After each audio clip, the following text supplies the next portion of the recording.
Sa hindi sinasadyang pagtingin pa lamang sa lalaking nasa harap niya, agad na nahulaan ng batang babae ang pagkamatay nito. Nang makita ang kanyang anak na takot, agad na nahulaan ng ina na nakita na naman niya ang hinaharap. Tulad ng paliwanag ng batang babae 3 buwan na ang nakalilipas, na naginip siya na sa isang gabing manyeb, sisindihan ng lalaki ang kanyang lighter para manigarilyo at biglang sesabog. Nang marinig ng ina ang panaginip ng kanyang anak, natitiyak niyang may malaking mangyayari. Dahil hanggang ngayon, lahat ng pinapangarap ng kanyang anak na si Hongjo ay natupad. Nagmadaling lumabas sina Hongjo at ang kanyang ina papunta sa parking lot upang pigilan ang lalaki. Gayunpaman, tila naiinis siya at hindi makapaniwala sa sinasabi nilang dalawa. Galit na itinulak sila ng lalaki sa lupa at saka nagmaneho palayo. Walang magawang pinanood ni Hongjo ang unti-unting paglabo ng mga ilaw ng sasakyan sa malayo. Kahit na mabilis na inagaw ng kanyang ina ang lighter ng lalaki, naunawaan ni Hongjo na wala itong silbi at tiyak na matutupad ang kanyang pangarap. Kung gusto pa ng lalaki na mabuhay, kailangan niyang makinig kay Hongjo. Ngunit walang naniwala sa kanyang mga walang kabuluhang salita. Maging ang kanyang ama ay namatay ng walang kabuluhan dahil hindi nito pinagkakatiwalaan ang kanyang anak na babae. Alam na ni Hongjo ang katotohanan ng una ngunit hindi niya ito mapigilan. Kaya sa kalaunan, nangyari pa rin ang kanyang pinapangarap at namatay ang lalaki sa pagsabog. Pag-uwi ni Hongjo, nakatulog siya ng mahimbing. Sa kanyang panaginip, nakita ni Hongjo ang kanyang sarili na nagising sa isang ospital at alam niyang namatay ang kanyang ina sa isang aksidente. Nagising si Hongjo sa matinding paghihirap. Nawalan siya ng kontrol sa sarili dahil sa magulong emosyon at namamaga ang mga mata ni Hongjo bago niya namalayan. Lahat ng nakita niya sa kanyang panaginip ay maingat na naitala. Pagkalabas ni Hongjo ng silid, iniulat ng balita ang isang kapwa-pahamak na aksidente na naganap. Nangyari ang lahat ng eksakto tulad ng nangyari sa kanyang panaginip. Ang biktima ay ang lalaking nakaitim na damit. Dahil nanigarilyo siya sa isang gasolinahan, nagdulot siya ng isang malakas na pagsabog at nasunog hanggang sa mamatay. Natakot si Hongjo nang malaman niya ito dahil lahat ng pinapangarap niya ay naging katotohanan. Pakiramdam ni Hongjo ay nababaliw na siya. Kumuha siya ng gunting at ginupit ang kanyang mahabang buhok. Kahit sinubukan siyang pigilan ng kanyang ina, natakot si Hongjo na ang kapalaran ng kanyang ina ay maging katulad ng sa lalaking iyon. Lahat sila ay dumanas ng pinakamalungkot na wakas. Nang kumalma si Hongjo, sinabi niya sa kanyang ina ang lahat. Pero inalo lamang niya ang kanyang anak, sinasabing hindi ito mamamatay ng ganoon kadali. Pinuri pa nga ng ina ni Hongjo na bagay sa kanya ang maikling buhok. At nagsimula ang isang bagong araw. Ngayon, isang bagong kapitbahay ang lumipat sa tapat ng bahay ni Hongjo. Sila ay magkapatid na napakagwapo. Taliwas sa tuwa ng kanyang ina, si Hongjo ay tila labis na nag-aalala. Dahil nakilala niya si Jae-chan bilang ang batang niyakap niya sa panaginip hindi pa katagalan. Upang maiwasan ang malas na kapalaran na ito, nagpasya si Hongjo na huwag nang kilalanin ang bagong kapitbahay. Balak niya itong itaboy gamit ang kanyang panlalamig. Matapos magtagumpay ang plano ni Hongjo noong una, masaya siyang naghihintay ng boss. Ngunit nakita niya si Jae-chan na papalapit sa kanya. Naupo pa nga ito sa tabi ni Hongjo. Kahit lumipat ng upuan si Hongjo, patuloy pa rin siyang sinusundan ni Jae-chan. Akala ni Hongjo ay sinusundan siya nito dahil gusto niya itong ligawan. Buong tapang siyang tumayo at idineklara na wala siyang interes kay Jae-chan. Ngunit hindi, alam ni Hongjo na ginawa niya iyon para lamang magbigay ng espasyo para sa mga estudyanteng nakatayo sa malapit. Dahil sa labis na kahihiyan, mabilis siyang tumakbo papunta sa boss. Pagkaalis ng boss, napagtanto ni Jae-chan na ang boses ay pagmamayari ng bastos na kapitbahay na tumanggi sa kanyang kabaitan. Ngayon ang unang araw na naging taga-usig si Jae-chan. Dahil sa labis na tuwa ni Jae-chan, nag-selfie siya sa harap ng opisina. Hindi niya alam na hinuhusgahan na pala siya ng mga kasamahan niya. Nang marinig ni Jae-chan ang boses ni Bogum, sa wakas ay napansin niya ang kanyang paligid. Dati silang guro at estudyante. Ngunit ngayon ay naging magkatrabaho na sila. Tila hindi maganda ang kanilang relasyon. Hindi komportable si Jae-chan na makitang lumitaw dito ang kanyang dating guro.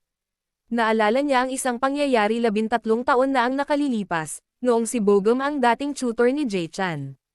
Gayunpaman, ang akademikong pagganap ni Jae-chan ay lalong bumababa. Para makuha ang bonus na pera mula sa ama ni Jae-chan, nakaisip si Bogum ng isang matapang na panukala. Iyon ay ang gumawa ng peking report card para linlanggan ang ama ni Jay Chan na ibigay sa kanila ang bonus. Noong panahong iyon, si Jay Chan ang nasa pinakamababa sa klase. Sa tuwing tataas ang ranggo niya, makakatanggap siya ng 10,000 won. Bagamat hindi pumayag si Jay Chan noong una, nang ialok ni Bogum na hatiin ang kalahati ng bonus na pera, hindi napigilan ni Jay Chan. Ang desisyong iyon ang nagpabago sa kanyang buhay magpakailanman. Matapos magtagumpay ang peking report card scheme, nagkaroon ng sapat na pera si Jay Chan para mabili ang paborito niyang motorsiklo. Kung nanatiling tahimik ang lahat, walang makakatuklas nito.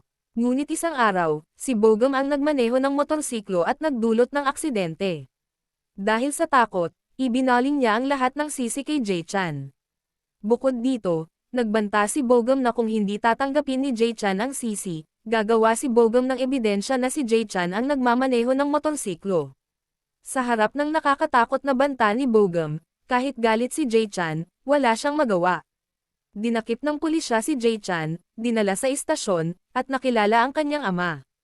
Galit niyang tinanong si Jay Chan kung saan niya nakuha ang pera para makabili ng motorsiklo.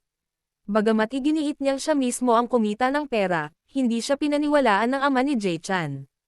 Ipinagpalagay niyang ninakaw ng kanyang anak ang pera. Sa isang sandali ng galit, hindi sinasadyang naibunyag ni Jay Chan na peke ang report card. Labis itong ikinadismaya ng ama ni Jay Chan, at sinisi ni Jay Chan ang kanyang sarili sa pagtrato sa kanyang ama ng ganoon. Pagkalipas ng maraming taon, si Jay Chan ay naging isang tagayusig, isang pangarap para sa marami. Sa pagkakataong ito, determinado siyang huwag nang ulitin ang mga pagkakamali ng nakaraan.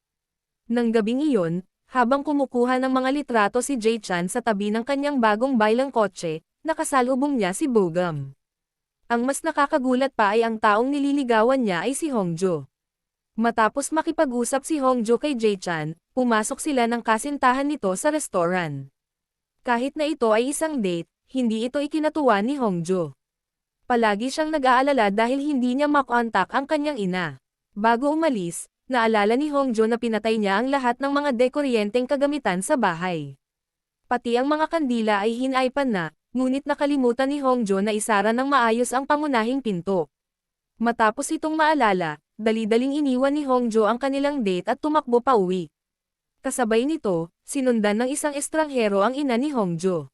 Dahil sa malakas na pagulan ng nyebe, hindi nakasakay ng taxi si Hongjo. Nang makita ito, gustong ipakita ni Bogum sa kanyang kasintahan na kaya niyang magmaneho kahit ganito kasama ang panahon. Sa wakas, tinawagan muli ng ina ni Hongjo ang kanyang anak. Lumabas na nakalimutan nito ang kanyang telepono sa talyer at kinailangan pa itong bumalik para kunin ito. Sa wakas ay nakahinga ng maluwag si Hongjo nang marinig ang balita. Upang maiwasan ang anumang kasawian, mausisa na tinanong ni Hongjo ang kanyang kasintahan kung maaari nitong protektahan ang kanyang ina.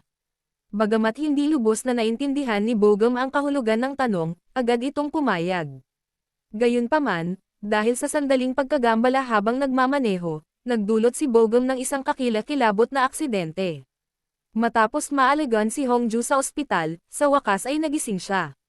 Ang unang taong tinawagan niya ay ang kanyang ina. Laking gulat ni Hongjo nang malaman niyang mahigit 10 buwan na pala siyang nasa coma, at namatay din ang kanyang ina dahil sa stroke dahil sinubukan niyang kumita ng pera para sa pagpapagamot ng kanyang anak at mga danyos para sa pamilya ng biktima. Napilitan ang ina ni Hongjo na ibenta ang bahay at magtrabaho ng karagdagang trabaho mula umaga hanggang gabi. Palagi siyang umaasa na balang araw ay madyay gising ang kanyang anak. Nakalulungkot, nahuli ng magising si Hongjo. Nang mabasa ni Hongjo ang testamento na iniwan ng kanyang ina, labis siyang nalungkot at hindi niya matanggap ang malupit na katotohanan ito. Ang lahat ay katulad ng kanyang pinangarap. Matapos kumalma si Hongjo, nagulat siya nang malaman niyang siya pala ang may kagagawan ng aksidente sa trapiko. Kinailangan ni Hongjo na makuha ang hustisya para sa kanyang sarili sa anumang paraan. Kaya naman, hiniling niya sa prosekusyon na makipagtulungan sa investigasyon. Gayunpaman, lahat ng ebidensya ay laban sa kanya dahil sadyang nagbigay ng maling testimonya si Bogum upang makatakas sa parusa. Inilipat niya si Hongjo mula sa passenger seat patungo sa driver seat upang isagawa ang eksena. Dahil dito, lahat ng ebidensyang hawak ng pulisya ay nag-akusa kay Hongjo, inakala nilang siya ang driver. Wala nang ibang magawa si Hongjo. Wala na siyang magawa kundi ang harapin ang kanyang paghihirap. Dahil sa labis na paghihirap ni Hongjo sa buhay na ito, balak niyang pumunta sa bubong at tumalon pababa para wakasan ang lahat. Kahit sinubukan ni Jae-chan na pigilan siya, hindi niya nailigtas si Hongjo. Napasigaw si Jae-chan sa kawalan ng pag-asa at biglang nagising. Panaginip niya lang pala ito. Ngunit kakaiba ang nakita ni Jae-chan sa panaginip na ito. Pinahirapan siya nito. Nagkataon na ngayon ang araw na nakatakdang mangyari ang lahat ng trahedya sa panaginip. Para mapatunayan ang lahat, nagpa siya si Jae-chan na pumunta sa restaurant kung saan nag-date ang dalawa. At ang katotohanan ay eksakto sa kanyang panaginip. Lumitaw doon sina Bogum at Hongjo. Kahit pilit na pinipilit ni Jae-chan na hilahin palayo si Bogum, wala siyang magawa. Maaari na lamang siyang maghintay sa kanyang sasakyan upang maiwasan ang aksidente. Nagsimulang umulan ng nyebe. Dahil dito, lalong naniwala si Jae-chan na totoo ang kanyang panaginip. Nangyari ang lahat ayon sa kanyang nakita. Si Bogum na nagmamaneho ng kotse ang sanhi ng aksidente. Nakasunod lang si Jae-chan sa kanilang dalawa. Para maiwasan ang aksidente, isinugaw ni Jae-chan ang sarili niyang sasakyan na bumangga sa sasakyan ni Hongjo para mapahinto ito. Dahan-daang lumapit si Jae-chan, saka binuksan ang pinto ng sasakyan na ikinagulat ni Hongjo. Si Guta, na nakasaksi sa eksenang ito, ay namangha rin. Dahil dapat ay siya ang naging biktima ng banggaan ngayon lang. Matapos kumpirmahin ni Jae-chan na maayos ang lahat, nasiyahan siya sa resultang idinulot niya. Bagamat tila galit na galit si Bogum, ikinwento ni Jae-chan sa lahat ang buong panaginip niya. At syempre, hindi kailanman maniniwala si Bogum sa isang walang kabuluhang kwento. Tanging si Hongjo lamang ang nakakilala. Sa pagkakatulad ng kanilang mga panaginip. Kung walang sino man sa mundo ang naniniwala kay Jae-chan, handa siyang maging siya lamang ang maglalagay ng kanyang buong tiwala dito. Dahan-daang lumapit si Hongjo kay Jae-chan, pagkatapos ay binigyan ito ng isang mainit na yakap sa gitna ng nagyayelong taglamig. Ang mga salitang, "Naniniwala ako sa iyo," ay tunay na nakaantig kay Jae-chan. Pagdating ng mga pulis sa pinangyarihan ng aksidente, mabilis na dinala sa ospital sina Jae-chan at Hongjo. Habang nasa ambulansya ang dalawa, ikinwento ni Jae-chan ang kanyang panaginip. Akala niya ay hindi maniniwala si Hongjo sa sinabi niya, ngunit iba ang iniisip ng babae. Siya mismo ay nanaginip din ng kakaibang mga panaginip. Ngunit sa pagkakataong ito, binago ito ni Jae-chan. Sa sandaling iyon, isiniwalat ni Hongjo ang isa pang nakakagulat na impormasyon. Ang aksidenteng napigilan ni Jae-chan ay may lilipat sa iba. Mabuti man o masama, magsisimulang magbago ang mga bagay-bagay mula ngayon. Simula nang mailigtas ni Jae-chan si Hongjo, lalo niya itong minahal. Tuwing umaga pagkagising niya, pumupunta si Hongjo sa mga lugar na dinaanan ni Jae-chan sa panaginip. Palagi niyang inaasam na makilala ito. Inihahanda ni Hongjo ang lahat para maging komportable si Jae-chan papunta sa trabaho. Matapos ang mahabang pag-aayos, sa wakas ay nagkita na ang dalawa sa subway. Ngunit taliwas sa pananabik ni Hongjo, tila nalulumbay si Jae-chan. Ayaw niyang maniwala sa nakita niya sa kanyang mga panaginip. Dahil sa tuwing makakakita si Jae-chan ng isang taong dumaranas ng kasawian sa kanyang panaginip, gusto niyang tumulong. Kung hindi sila matulungan ni Jae-chan, walang humpay niyang sisisihin ang kanyang sarili. Hindi rin kayang tiisin ni Hongjo ang malupit na katotohanan ito. Kaya naman, gusto ni Jae-chan na kalimutan na niya ito, ngunit hindi pumayag si Hongjo. Pagkatapos ng napakaraming taon, sa wakas ay may makapagpapabago ng kanyang mga pangarap. Si Jae-chan ang espesyal na taong hinahanap ni Hongjo sa lahat ng oras na ito. Para lehitimong habulin si Jae-chan, malamig na nakipaghiwalay si Hongjo kay Bogum. Sa internasyonal na pagtatanghal ng piano, natuklasan ang isang kaso ng karahasan sa tahanan. Agad na inaresto ng pulisya ang asawa upang imbestigahan. Labis na nagalit ang anak na si Soyun dahil binugbog ang kanyang ina hanggang sa mawalan ng malay. Ang nais na lang ngayon ni Soyun ay maghiganti para sa kanyang ina. Mabuti na lang at natuklasan siya ng isang kaibigan bago pa man siya gumawa ng isang bagay na kalokohan.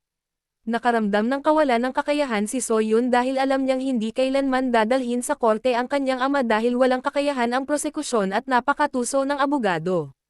Palaging binabaluktot ni Bogum ang kwento para sa kapakanan ng kanyang kliyente. Gumagawa siya ng paraan para gawing simpleng pananakit ang akusasyon ng pagdudulot ng pinsala. Bagamat brutal na binugbog ang ina ni So-yun sa elevator at nagtamo ng 6 na bali sa tadyang, isang partikular na detalye, madaling babaguhin ni Bogum ang paratang. Tanging kapag nais ng biktima na maparusahan ang salarin ay saka lamang ito ituturing na kriminal. Alam na alam ni So-yun na mas kinatatakutan ng kanyang ina ang kanyang ama kaysa sa batas, kaya't masunurin lamang niyang sinusunod ang mga hinihingi ng kanyang asawa. Ngunit gusto pa rin ni So-yun na palayain ang kanyang ina. Samantala, sa opisina ng taga-Yusig, sinusubukan ni Jae-chan na lutisin ang kaso ng karahasan sa tahanan. Ngunit palagi siyang nahaharap sa hadlang mula kay Bogum, na siyang pumipilit kay Jae-chan na isara ang kaso. Nagharap ng mariin ang dalawa nang hindi sumusuko. Para manalo, nagpasya si Jae-chan na manatili at mag-overtime. Gusto niyang lutisin ang lahat ng nakabinbing kaso sa opisina. Nang makita siyang masigasig, inakala ng kanyang mga kasamahan na lasing siya. Pagkatapos ng mahabang araw ng trabaho, nakatulog si Jae-chan sa kanyang mesa. Sa kanyang panaginip, nakita niya ang kanyang nakababatang kapatid na dinadala ng mga pulis, at nakatayo at nanunood lamang siya, walang magawa. Nag-aalalang tumawag si Jae-chan para alamin ang kalagayan ng kanyang kapatid. Saka lamang siya nakahinga ng maluwag nang malaman niyang may ligtas na nasa paaralan. Bagamat medyo nag-aalinlangan si Jae-chan, hindi naman nagkamali ang kanyang mga panaginip. Para mapatunayan ang lahat, kinailangan ni Jae-chan na pumunta sa bahay ni Hongjo para humingi ng kailanawan. Nang makita ni Hongjo ang nag-aalalang mukha nito, naramdaman niya ang pagkailang ni Jae-chan habang patuloy itong nakakaharap ng mga palatandaan tungkol sa hinaharap. Wala nang ibang pagpipilian si Jae-chan ngayon. Napilitan siyang magmakaawa para sa tulong ni Hongjo. Nagpakita rin ito sa kanyang panaginip. Ayaw ni Jae-chan na maaresto si Seong-wan dahil sa kanyang kapabayaan. Nang marinig ni Hongjo ang pangalan, bigla niyang napagtanto na iyon ang mamamatay tao na lumitaw sa kanyang panaginip. Sinabi pa nga ni Seong-wan na naging mamamatay tao siya dahil sa kanyang nakatatandang kapatid. Sa panaginip, nakita ni Hongjo ang isang mag-asawang nagtatalo. May tendensya ang asawang lalaki na maging marahas sa kanyang asawa. Nang sandaling iyon, lumitaw ang kanilang anak na babae at si Seong-wan. Dahil gusto lang niyang pigilan ang ama ni Seong-wan, aksidente niya itong naitulak palabas ng balkonahe. Napagtanto ni Jae-chan na ito ang kasong kanyang hinahawakan. Lumakas ang masamang kutob. Mabilis na pumunta ang dalawa sa apartment kung saan naganap ang insidente. Kasabay nito, pinipigilan ni Seong-wan si Seong-wan sa pagbili ng lason. Nang malaman ni Seong-wan na ang hanggal na taga-Yusig ay ang kanyang nakatatandang kapatid, siya ay lubos na nadismaya. Kahit ilang beses tumawag si Jae-chan, hindi sumasagot si Seong-wan. Para mapigilan si Seong-wan sa paggawa ng isang kalokohan, kinailangan ni Jae-chan at Hongjo na mauna ng isang hakbang. Tumayo si Jae-chan sa harap ng elevator para pigilan ang kanyang kapatid, habang si Hongjo naman ay pinindot ang fire alarm para makuha ang atensyon ng lahat ng nasa apartment building. Kasabay nito, tinawagan niya ang pulisya sa pinangyarihan. Ang maling alarmang ito ang nagpabago sa pinakamasamang mangyayari sa hinaharap. Hindi nasangkot si Seong-wan sa batas. Matapos makita ang mabangis na ugali ng kanyang kapatid, nagbago ang isip ni Jae-chan. Sa anumang paraan, kinailangan niyang dalhin sa korte ang abusadong asawang ito. Sa hindi inaasahang pagkakataon, ang pulis na sumulpat sa pinangyarihan ay si Guta. Simula ng gabing iyon, nagkaroon na siya ng kakayahang managinip ng kakaibang mga panaginip tulad nilang dalawa. Nang makita ni Guta ang batang babae mula sa aksidente, may kuryosidad siyang huminto upang magtanong, pagkatapos ay iniuwi niya ang lahat. Upang maiwasan ang pagpapatuloy ng pang-aabuso ng ama ni Seong-wan, inimbitahan ni Hongjo si Seong-wan at ang ina nito na manatili sa bahay nito. Pagkabalik ni Jae-chan sa kanyang silid, naalala niya ang mga alaala ng kanyang ama. Bagamat istrikto ang ama ni Jae-chan, lagi niyang minamahal at pinoprotektahan ang kanyang anak. Ang tanging hangad lang ni tatay ay magkaroon ng mas magandang buhay si Jae-chan, kaya lagi niyang pinipilit ang kanyang anak na mag-aral ng mabuti. Si tatay ang pinakamalakas na espiritual na suporta ni Jae-chan. Ngunit minsan lang mamili ang ama ni Jae-chan, buong tapang niyang isinakripisyo ang kanyang sarili habang sinusubukang hulihin ang isang armadong tumakas. Ang katapangan ng kanyang ama ang nagbigay kay Jae-chan ng karagdagang lakas. Dahil doon, kaya niyang harapin ang anumang kahirapan. Kinabukasan, Habang papunta sa trabaho, nakasalubong ni Jae-chan si Hongjo, na naghihintay sa kanya. Dahil gusto nitong makabawi sa pinsala sa kotse, ibinahagi niya ang resulta ng loto.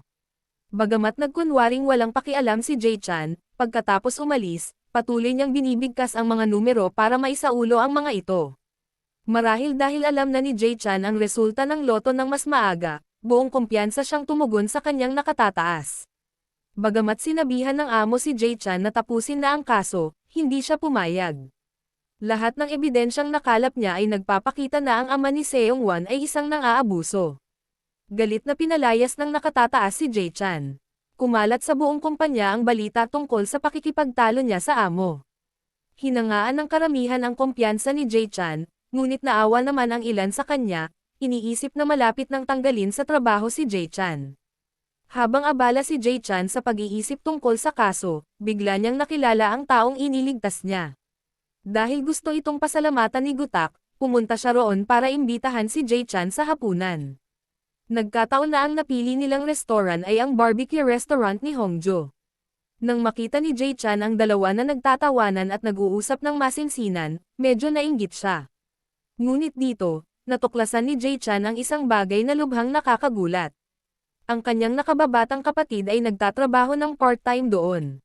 Lumalabas na sinusubukan ni Seong-wan na pahangin si So-hwan, kaya pumasok siya sa trabaho.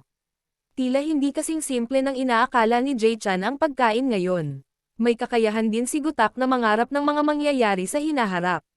Dahil lang sa gustong patunayan ni Gutak ang kanyang bagong kakayahan, binago niya ang realidad nang tumanggi siyang kumain kasama ang kanyang senior. Sa halip, nagpa siya si Gutak na imbitahan si Jae-chan. Hanggang sa puntong ito, parang panaginip lang ang lahat, mula sa posisyon ng pag-upo ng customer hanggang sa pagkaing nakadisplay. Kung tama ang lahat ayon sa panaginip ni Gutak, sa loob ng 5 segundo, lilito ang isang espesyal na panauhin. Biglang bumukas ang pinto, pumasok si Bogum sa tindahan na ikinamangha ng lahat. Alam niya kung saan nakatira si So-hwan at ang ina nito, kaya't lumapit siya upang salubungin sila. Labis din ang pagkagulat ni Jae-chan nang makita siyang lumitaw dito. Tanging si Gutak lamang ang nanatiling kalmado, pinapanood ang maliliit na pagbabagong nilikha niya. Napuno ng pressure ang restaurant. Hinanap ni Bogum si So-hwan at ang ina nito para pilitin sila. Nagbanta ito na kung gusto ng ina ni So-hwan na makipaghiwalay, hindi sila paghahatian ng asawa ng kahit anong ari-arian. Nangangahulugan ito na ang pangarap ni So-hwan na mag-aral sa ibang bansa ay tuluyang maglalaho. Mawawala ang kanyang talento at ang kanyang kinabukasan. Dahil mahal na mahal ng ina ni So-hwan ang kanyang anak, hindi niya kayang makitang masira ang kinabukasan ng kanyang anak sa kanyang mga kamay. Tunay na naantig ang ina ni So-hwan sa mga salita ni Bogum. Nangyayari ang lahat ng eksakto tulad ng panaginip ni Gutak. Nagsimula siyang matakot na mangyari ang kakilakilabot na pangyayari. Sa panaginip ni Gutak, gagamit si So-hwan ng chopsticks para sirain ang sarili niyang kamay. Nang malapit nang lumala ang sitwasyon, biglang hinampas ni Jae-chan ang mesa sa galit para makaakit ng atensyon. Nakinig siya sa kwento mula simula hanggang katapusan, at mula sa pananaw ng isang tagayusig, naisip niya na ang kasong ito ay hindi pang-aabuso kundi pagdudulot ng pinsala. Kahit gaano pa umiyak at magmakaawa ang ina ni So-hwan, kakasuhan pa rin ni Jae-chan ang ama ni So-hwan hanggang sa huli. Nabasa na ni Jae-chan ang mga sulat ng paghingi ng tawad na isinulat niya, ngunit pakiramdam niya ay wala itong binago. Matatag na, ipinahayag ni Jae-chan na ibibigay niya sa ama ni So-hwan ang pinakamabigat na sentensya. Pagkatapos, humarap si Jae-chan upang aliwin si So-hwan at ang ina nito. Pinayuhan niya silang manatiling kalmado at magtiwala sa kanya. Ang kanyang katapatan ay yumantig sa puso ni So-hwan. Sa wakas, ibinaba niya ang chopstick. Si Gutak, na nasaksihan ang lahat mula sa likuran, ay napangiti ng may kasiyahan. Ang maliit na detalyeng binago niya ang pumihil sa kakilakilabot na sandaling iyon. Pagkatapos ng lahat, nagsimulang magtaka si Jae-chan kung bakit siya dinala doon ni Gutak. Tiyak na may layunin siya. Masayang sinabi ni Gutak na sisigat lamang siya kung bibigyan siya ni Jae-chan ng isa pang pagkain. Kinailangan pang ilibre ni Jae-chan si Gutak ng mga merienda sa isang convenience store. Pero tila hindi nasiyahan si Gutak sa pagkaing ito. Diretsyong tinanong ni Jae-chan kung ano ang kanyang pinagtataka. Sa totoo lang, hindi makapaniwala si Gutak mismo na nagkatotoo ang kanyang pinapangarap. Nagulat si Jae-chan nang malaman niyang napanaginipan din niya ang hinaharap. Hindi lang si Gutak, kundi pati sina Jae-chan at Hongjo ay maaaring managinip ng isang uri ng panaginip. Ang dahilan kung bakit nailigtas ni Jae-chan si Gutak ay dahil nakita niya ang hinaharap. Nagsimulang maghinala si Gutak. Isa ba itong nakakahawang sakit? Nagsimulang mag-isip ang tatlo ng sunod-sunod na dahilan para sa pagkakataong ito, mula sa pagdila ng yogurt sa takip hanggang sa mga tipo ng dugo, ngunit wala ni isa ang tama. Ang tanging lohikal na bagay na dapat patunayan ay nagsimula silang managinip ng mga panaginip na ito pagkatapos silang maligtas. Kung titingnan ng positibo, ang panaginip na ito ay maituturing na isang biyaya dahil mapipigilan nila ang mga masasamang pangyayari sa hinaharap. Matapos humiwalay si Jae-chan sa lahat, bumalik siya sa opisina, kahit madilim na. Napagpasyahan niyang saliksiking mabuti ang lahat ng mga dokumentong may kaugnayan sa kaso. Kinabukasan, nagulat ang mga kasamahan nang makitang hindi pa rin umuuwi si Jae-chan. Kinaladkad pa niya ang kanyang senior para kumuha ng mga pahayag sa pinangyarihan. Lumipas ang isa na namang mahabang araw. Sa pamilyar na boss, hinihintay ni Hongjo si Jae-chan. Matapos ang sunod-sunod na nakakapagod na araw ng trabaho, nakatulog ito sa balikat nito nang hindi niya namamalayan. Mas lalong lumakas ang pagmamahala ng dalawa. Ngayon, siya na lang ang nasa isip niya. Nasaksihan ni Hongjo ang pagsisikap ni Jae-chan araw-araw, na siyang ikinatuwa niya. Ngayon ang huling araw ng investigasyon upang isara ang kaso ng karahasan sa tahanan. Kaya naman, nagpakita si Jae-chan ng higit na determinasyon kaysa dati. Sa silid ng interogasyon, buong kumpiyansa niyang ipinahayag ang kanyang matibay na argumento, kasabay ng isang nagbabantang saloobin at mga kilos na pumipilit sa kabilang panig na aminin ang pagkakasala. Ngunit isa lamang itong ensayo para sa huling interogasyon. Hindi mapaghinalaan ni Jae-chan na sa likod ng salamin, pinapanood siya ng kanyang mga kasamahan sa kanyang kilos. Gayunpaman, binago ng kanyang sigasig ang pananaw ng lahat. Ipinatawag ang mga saksi na may kaugnayan sa kaso. Sa gitna ng tensyon, biglang tinawag ni Gutak si Jae-chan. Gusto niyang huwag tanungin ni Jae-chan ang mapang-abusong asawa, kundi ibigay ito sa kanyang nakatatandang lalaki. Sa panaginip ni Hongjo, palalayain ang asawang lalaki bilang inosente kung tatanungin siya ni Jae-chan. Bagamat walang tiyak na ebidensya, sa panaginip ni Gutak, arestuhin ang asawang lalaki ng investigador na namamahala. Parehong may parehong pag-unlad ang dalawang panaginip, ngunit magkaiba ang mga resulta. Matapos marinig ito, nakaramdam ng matinding pag-aalinlangan si Jae-chan dahil ang investigador na namamahala ay may malapit na kaugnayan kay Bogum. Natatakot si Jae-chan na ang lahat ng kanyang pagsisikap ay mawalan ng saysay, ngunit sa kasalukuyan, wala na siyang ibang pagpipilian. Ang tanging maaasahan na lamang ni Jae-chan ay ang kanyang nakatatanda. Isa itong malaking sugal na tinanggap niya. Nang makitang nagbago ang investigador at naging Choi-san, nagpakita si Bogum ng isang mayabang na ngiti. Maya-maya, nagsimula na ang interogasyon. Ang lahat ay eksakto tulad ng sinabi ng dalawa pa. Kaya't itinaguyod ng ama ni Yun na huwag aminin ang pagkakasala, sa kabila ng mga saksing naroon. Inedit din ni Bogum ang kwento para sa kapakinabangan ng kanyang kliyente. Dahil lang sa gusto ng ina ni So Yun ng 100 milyong won, siya ang gumawa ng eksena ng pang-aabuso. Ni-record din ni Bogum ang pag-uusap sa restaurant. Ito ay isang ebidensya na lubhang kapaki-pakinabang sa ama ni So Yun. Matapos makita ang mga ebidensyang iniharap ni Bogum, nagsimulang sumang-ayon si Choi-san sa kanyang gawa-gawang kwento. Dahil dito, hindi komportable ang lahat ng mga saksi. Labis na nag-aalala si Jae-chan sa sandaling ito. Hindi siya makatayo ng tahimik habang nakikitang malapit ng makatakas sa parusa ang walang hiyang iyon. Makikialam na sana si Jae-chan nang biglang nagbago ang pananaw ni Choi-san. Nagtanong siya tungkol sa testimonya ng mga saksi. Pagkatapos mawala ng malay ang ina ni So Yun, ano ang sinabi ng kanyang asawa? Sumagot ang lahat na sinabi niya, hindi ako ang may gawa. Ito ang mahalagang punto na nagel ilinaw sa kaso. Kung ang ama ni So Yun ay isang lalaking nagmamahal sa kanyang asawa at mga anak gaya ng sinabi niya, ang unang gagawin niya kapag nakita niyang nawalan ng malay ang kanyang asawa ay ang tumakbo para tingnan ito, hindi ang tumayo roon para bigyang katwiran na hindi niya ito binugbog. Ang hatol na ito ang nagpahatol sa ama ni So Yun. Saka lamang napagtanto ni Jae-chan ang hindi pangkaraniwang puntong ito. Buong kumpiyansa siyang lumapit upang kasuhan ang ama ni So Yun ng pang-aabuso. Nabunyag ang lahat ng ebidensya. Maging ang tape na nag-record ng eksena kung kailan hinimatay ang ina ni So-yun ay inanunsyo rin. Nagbanta si Jae-chan na kung magpapatuloy ang pagsisinungaling ng ama ni So-yun, kalaunan, ang mga kasinungalingang iyon mismo ang gagamitin laban sa kanya sa korte. Bagamat gustong itigil ni Bogum ang interogasyon, hindi na maisasalba ang sitwasyon. Dahil sa labis na takot ng ama ni So-yun, inamin niya ang lahat ng kanyang nagawa. Sa wakas, hinatulan siya ni So-yun ng eksakto tulad ng nangyari sa panaginip. Matagumpay na nalutas ang kaso. Nitong mga nakaraang araw, palaging nahaharap si Hongjo sa isang bangungot. Sa kanyang paghihibang, nakita niya ang kanyang sarili na nakahiga at walang malay sa gitna ng isang kagubatan. Pagkagising niya, pakiramdam niya ay nananaginip pa rin siya. Kinatatakutan siya ng pakiramdam na iyon. Mabuti na lang at tuwing umaga ay ginigising siya ng boses ng kanyang ina mula sa bangungot. Ang kanyang ina ang pinagmumulan ng motibasyon na tumulong kay Hongjo na magsumikap pa. Tuwing madaling araw, pumupunta si Hongjo sa pamilyar na kafe upang hintayin si Jae-chan. Nang makita ni Jae-chan ang kanyang maabang na tingin, hindi na siya makapagtago. Nagtataka siyang nagtanong tungkol sa trabaho ni Hongjo at kung bakit palagi itong may oras para sundan siya ng ganoon. Sa totoo lang, hindi alam ni Hongjo kung dapat ba niyang ipagpatuloy ang kanyang trabaho bilang isang reporter o hindi.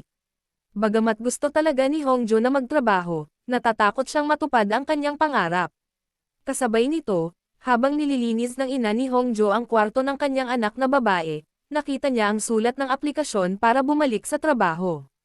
Labis na nadismaya ang ina ni Hongjo na gusto nang bumalik ng kanyang anak sa pagiging isang reporter. Hindi naman sa hindi siya pumayag, ngunit natatakot siyang malagay sa panganib ang kanyang anak. Bagamat noong una ay nagpasya si Hongjo na huminto at hindi na magtrabaho. Matapos makilala si Jae-chan, iba ang naisip niya. May kakayahan itong baguhin ang hinaharap, na nagbigay kay Hongjo ng pag-asa. Pero kahit gaano pa man kumbansihin ni Hongjo ang kanyang ina, hindi pa rin ito pumayag. Para sa kanyang ina, si Hongjo ay isang marupok na batang babae na laging nagpapaalala sa iba. Kaya mas gusto pa niya itong protektahan. Naramdaman din ni Hongjo ang pagmamahal ng kanyang ina para sa kanya. Biglang pumasok ang dalawang pulis. Si Gutak pala ito at ang kanyang nakatatandang kasama. Dahil gustong makilala ni Gutak si Hongjo, pumayag siyang gumastos ng pera para makakain ng barbecue. Nilinis ni Gutak ang mesa habang ibinabahagi ang kanyang mga saloobin. Ang katotohanan na 3 tao ang nanaginip ng kakaibang mga panaginip ay hindi normal, tiyak na may patakaran ito. Kung malalaman ni Gutak kung paano ito gumagana, mapipigilan niya ang mga masasamang bagay na mangyari sa hinaharap. Bigla, may pagkausyosong tanong ni Hongjo, ano ang mangyayari kung mapanaginipan ni Gutak ang sarili niyang magsasakripisyo? Walang atubiling sumagot si Gutak na babaguhin niya ang pananaw na iyon. Ang sagot na ito ay lubos na nasiyahan sa kanya. Ngunit tanging ang ina ni Hongjo lamang ang hindi nasiyahan. Sumigaw siya at hinabol palabas ang dalawang pulis. Pagkaalis ni Gutak at ng kanyang nakatatandang pulis, lumitaw din ang grupo ni Jae-chan. Pumunta rito ang mga tao dahil lamang sa kuryosidad. Gusto nilang malaman kung anong klaseng tao si Hongjo at kung bakit labis na nabighani si Jae-chan sa kanya. Bago kumain ang lahat, naghawak kamay muna sila para magdasal. Gayunpaman, hindi nagkasundo ang grupo sa isang kaso. Sumang-ayon ang isang panig na parusahan ng mabigat ang taong nagbigay ng susi ng kotse sa isang lasing na driver, ngunit inakala ng kabilang panig na hindi siya nagkasala. Si Jae-chan lamang ang hindi sumang-ayon sa alinmang panig. Parehong may kanya-kanyang dahilan ang magkabilang panig, kaya kinailangang mag-isip ng mabuti si Jae-chan. Para makahanap ng paraan para iligtas siya, lumitaw si Hongjo at nagdala ng serbesa. Ayon sa kanya, ang pagdarasal ng lahat bago kumain ay taliwas sa pananaw ng kalayaan sa relihiyon. Imposibleng mangyari na lahat ng 4 na tao ay Kristiyano dahil 20% lamang ng populasyon ng Korea ang sumusunod sa Kristyanismo. Sa makatuwid, ang posibilidad na 4 na tao ang sumusunod sa iisang relihiyon ay napakababa, mas mababa pa kaysa sa makakita ng dobleng bahaghari. Pinatunayan nito na may isang tao rito na nagsisinungaling tungkol sa kanilang relihiyon. Kaya naman, ang katotohanang hindi natakot si Jae-chan na ipakita na hindi niya sinusunod ang relihiyon ay isang katapangan. Hindi siya duwag gaya ng sinasabi ng mga tao. Ang sagot ni Hongjo ay humanga sa kanya ng lahat. Pagkabalik ng grupo ni Jae-chan sa kumpanya, napagtanto ng amo na siya pala ang sikat na reporter na si Hongjo. Tumindig siya upang kondenahin ang mga paglabag ng matataas na opisyal.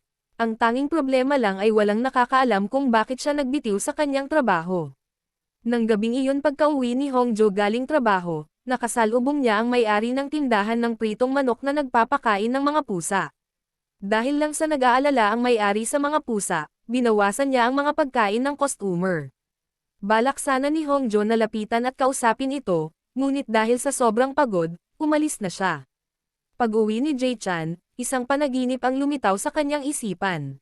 Sa kaganapan ng pag-amin na may kandila sa unibersidad, isang malaking sunog ang magaganap, at ang biktima ay ang babaeng empleyado ng kafe. Upang maiwasan ang trahedyang ito, niyakap ni Hongjo ang pamatay sunog sa tindahan at nagmadaling lumabas upang iligtas ang mga tao. Bago pa man masunog ang apoy, mabilis na inisprayan ni Hongjo ng extinguisher ang apoy para patayin ito. Gayunpaman, hindi naintindihan ng mga estudyante na sinisira niya ang kasiyahan, kaya galit nilang hinabol si Hongjo. Nanaginip din si Jae-chan ng katulad na panaginip, kaya pumunta siya para tingnan. Mabuti na lang at dumating siya sa tamang oras para iligtas siya bago pa lumala ang sitwasyon. Ang pagdating niya ay nagbigay sa kanya ng mas maraming kumpiyansa na bumalik sa propesyon. Matapos masaksihan ng ina ni Hongjo ang determinasyon ng kanyang anak, medyo nag-atubili siya. Kaya naman, kinausap ng ina ni Hongjo si Jae-chan. Gusto niyang protektahan nito ang kanyang anak at ang kanyang lugar dahil tanging si Jae-chan lamang ang makakapagpabago sa kinabukasan ni Hongjo. Pinayagan ng ina ni Hongjo ang kanyang anak na bumalik sa pagiging isang reporter. Labis itong ikinatuwa ni Hongjo. Ngayon ang unang araw na bumalik siya sa trabaho. Labis na nag-aalala si Hongjo habang nakatayo sa harap ng pinto ng kumpanya. Habang nag-aalangan pa rin siya, lumitaw si Jae-chan, hinawakan ang kanyang kamay, at sabay na naglakad papunta sa kumpanya. Ang ginawang ito ay nagbigay kay Hongjo ng higit na kumpiyansa sa kanyang pagbabalik. Ngunit nang makita ni Hongjo ang bagong uniforme, muling binalot siya ng nakakatakot na panaginip na iyon. Ngunit salamat kay Jae-chan, hindi na kinailangang lumaban ng mag-isa si Hongjo.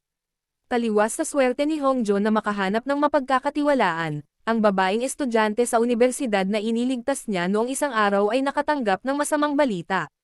Pumanaw ang ikatlong kapatid ni Seren sa isang aksidente sa trapiko. Ang mas nakakapangilabot ay ang nagmamaneho ay ang kanyang panganay na kapatid na lalaki. Bagamat nais ng prosekusyon na magsagawa ng autopsy upang kumpirmahin ang sanhi ng pagkamatay, nais ng panganay na kapatid na umalis ng buo ang kanyang kapatid. Dahil hindi pumayag ang pamilya ng biktima sa autopsy, wala nang ibang magagawa ang prosekusyon. Matapos masunog ang ikatlong kapatid ni Seren, tumakas ang panganay niyang kapatid dala ang malaking bayad sa insurance.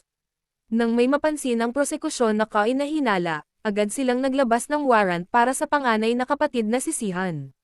Mabilis na binawi ni Sihan ang lahat ng pera sa insurance, pagkatapos ay nakipagkita kay Abogado Bogum upang humingi ng tulong. Noong una, umakto si Sihan na parang may mali sa kanya. Nagpapakita pa siya ng kaawa-awang mukha kapag sinisisi. Pero hindi na bago kay Bogum ang mga gago na tulad niya. Matapos imbestigahan ng mabuti ni Bogum ang kwento, alam na alam niya na si Sihan ang pumatay sa kanyang kapatid para makuha ang pera ng insurance. Bagamat ayaw tulungan ni Bogum ang hamak na ito, nabubulag siya ng pera. Hanggat tinulungan ni Bogum si Sihan na makatakas sa parusa, ang malaking halagang ito ay magiging kanya. Sa panaginip ni Jae-chan, nakita niya ang sarili na nakikipag-date kay Hongjo. Napanood ng dalawa ang isang balitang ginawa ni Hongjo ng magkasama. Tungkol sa pagpatay dahil sa pera ng insurance ang iniimbestigahan ng prosekusyon. Ngayon ang opisyal na unang araw ng trabaho ni Hongjo pagkatapos ng mahabang pahinga. Para mas maging panatag ang loob niya, napagpasyahan ni Jae-chan na hawakan ang kamay niya at ihatid papunta sa istasyon ng radyo. Napakahalaga ng pagpili ng paksa para sa ulat na ito, kaya naman patuloy na sinubukan ni Hongjo na pumunta kahit saan para makakuha ng mas maraming balita. Ang unang destinasyon na pinili niya ay ang istasyon ng patrol kung saan nagtatrabaho si Guktak. Patuloy silang nag-usap pagkatapos magkita, kaya hindi pa rin napagpapasyahan ni Hongjo ang isang paksa. Nang mga sandaling iyon, tinawagan siya ng kanyang superior. Bagamat hindi alam ni Hongjo kung paano sasagutin, inalok siya ni Guktak ng kaso. Kamakailan lamang, ang bilang ng mga pasanggala na pinapatay para sa pera ng seguro ay tumaas ng malaki. Ito ay isang serye ng mga pagpatay dahil ang mga pusa ay nalasan gamit ang cyanide. Bagamat ayaw magulat ni Hongjo tungkol sa mga hayop, naisip ng kanyang superior na ito ay isang nakakagulat na kaso. Kaya naman, napilitan si Hongjo na imbestigahan ang kaso sa ilalim ng utos ng kanyang superior. Samantala, sa opisina ng taga-Yusig, pinag-uusapan ng lahat ang pagpatay para sa pera ng insurance. Biglang naalala ni Jay-chan ang kanyang panaginip kagabi. Nag-aalala niyang tinanong kung ang apelyido ng sospek ay Kang. Nagulat ang ibang mga taga-Yusig na alam niya ang impormasyong ito. Ang lahat ay eksakto tulad ng panaginip ni Jay-chan. Ngunit may isang pagkakaiba. Ang biktima sa kasong ito ay ang kapatid ni Seiran. Pinatunayan nito na nasa panganib din si Seiran. Tila madali lang ang kaso, ngunit si Bogum ang abogado ng sospek, na ikinabahala ng lahat. Bagamat lahat ng ebidensya ay laban kay Seihan, may masamang kutob si Jay-chan tungkol sa paglilitis na ito. Natatakot siyang isipin ang masamang senaryo kung saan makakatakas si Seihan sa parusa at makakalaya. Ang humarap kay Bogum sa pagkakataong ito ay si Prosecutor Shin Jae. Nang magsimula pa lamang ang paglilitis, marami na siyang ipinakitang ebidensya na nag-aakusa kay Seihan. Una ay ang kontrata para sa mahigit 31 uri ng insurance. Buwan-buwan, si Seihan ay kailangang magbayad ng mahigit 4 na milyong won. Mula roon, gumawa siya ng isang aksidente sa trapiko upang patayin ang kanyang kapatid sa layuning matamasa ang malaking pera mula sa insurance. Bukod pa rito, pinausipikan ni Seihan ang mga ulat mula sa 7 kumpanya ng seguro, na sinasabing aksidente lamang ang aksidente. Dahil sa lahat ng ebidensya sa itaas, inakala ni Shin Jae na na-corner niya si Seihan. Ngunit hindi madaling pakitunguhan si Bogum. Sa ngalan ng kanyang kliyente, buong kumpiyansa niyang itinanggi ang lahat ng mga paratang at pinagtibay ang kanyang kawalang kasalanan. Dahil hindi makahanap ng pagkakasundo ang hukom sa pagitan ng dalawang panig, pansamantalang natapos ang paunang paglilitis. Sa kanyang panaginip, nakita ni Jay-chan si Hongjo na hinahabol ng isang mamamatay tao. Dahil labis na nag-aalala si Jay-chan sa kanyang kasintahan, niyaya niya itong lumabas para ikwento ang tungkol sa panaginip. Tinanong ni Jay-chan kung may naiulat na bang mga kaso si Hongjo kamakailan. Nang malaman niyang mga pusa lang ang iniuulat nito, medyo nakaramdam siya ng kapanatagan. Ngunit upang matiyak ang kaligtasan ni Hongjo, kailangan niyang mangako kay Jay-chan ng isang bagay. Kung makakaharap siya ng panganib na nakita niya sa panaginip, kailangan niyang sabihin kay Jay-chan ang oras at lokasyon upang makilala niya ito. Sa ganoon lamang mapoprotektahan ni Jay-chan ang kaligtasan ni Hongjo. Kinabukasan, nagpatuloy ang paglilitis. Lahat ng tao mula sa opisina ng taga-Yusig ay naruroon upang panoorin ang mga resulta. Ipinakita ni Shin Jae ang mga resulta ng paghahanap mula sa telepono ni Seihan. Noong araw na namatay ang kanyang kapatid, ginamit ni Seihan ang kanyang telepono upang maghanap ng mga partikular na nilalaman. Sa pamamagitan ng mga hinanap na keyword, matutuklasan ng isa ang kanyang motibo at ruta sa krimen. Kung isa sa ilalim sa autopsiya ang bangkay ng biktima, matutuklasan ang kriminal na pag-uugali ni Seihan. Kaya nakahanap siya ng paraan para maiwasan ang autopsy at mabilis na i-cremate ang bangkay ng kanyang kapatid. Kasabay nito, nagsaliksik din si Seihan kung paano makatanggap ng mga benepisyo sa death insurance. At sa huli, kinuha niya ang buhay ng kanyang kapatid. Kapalit ng 2.7 bilyong won na pera ng insurance. Gayunpaman, ginawang ibang-iba ni Bogum ang ebidensya sa itaas. Ikinatwiran niya na dahil gusto ni Seihan na manatiling buo ang katawan ng kanyang kapatid, nakahanap siya ng paraan para maiwasan ang autopsy. Dahil sa mga isyong pang-ekonomiya na pumihil sa matagal na libing, nakahanap si Seihan ng lugar para sa kremasayon. Tungkol naman sa pera para sa insurance, ito na ang huling reg-along natitira kay Seihan para sa pamilya. Pakiramdam ni Shin Jae ay hindi pa niya kayang hatulan si Seihan.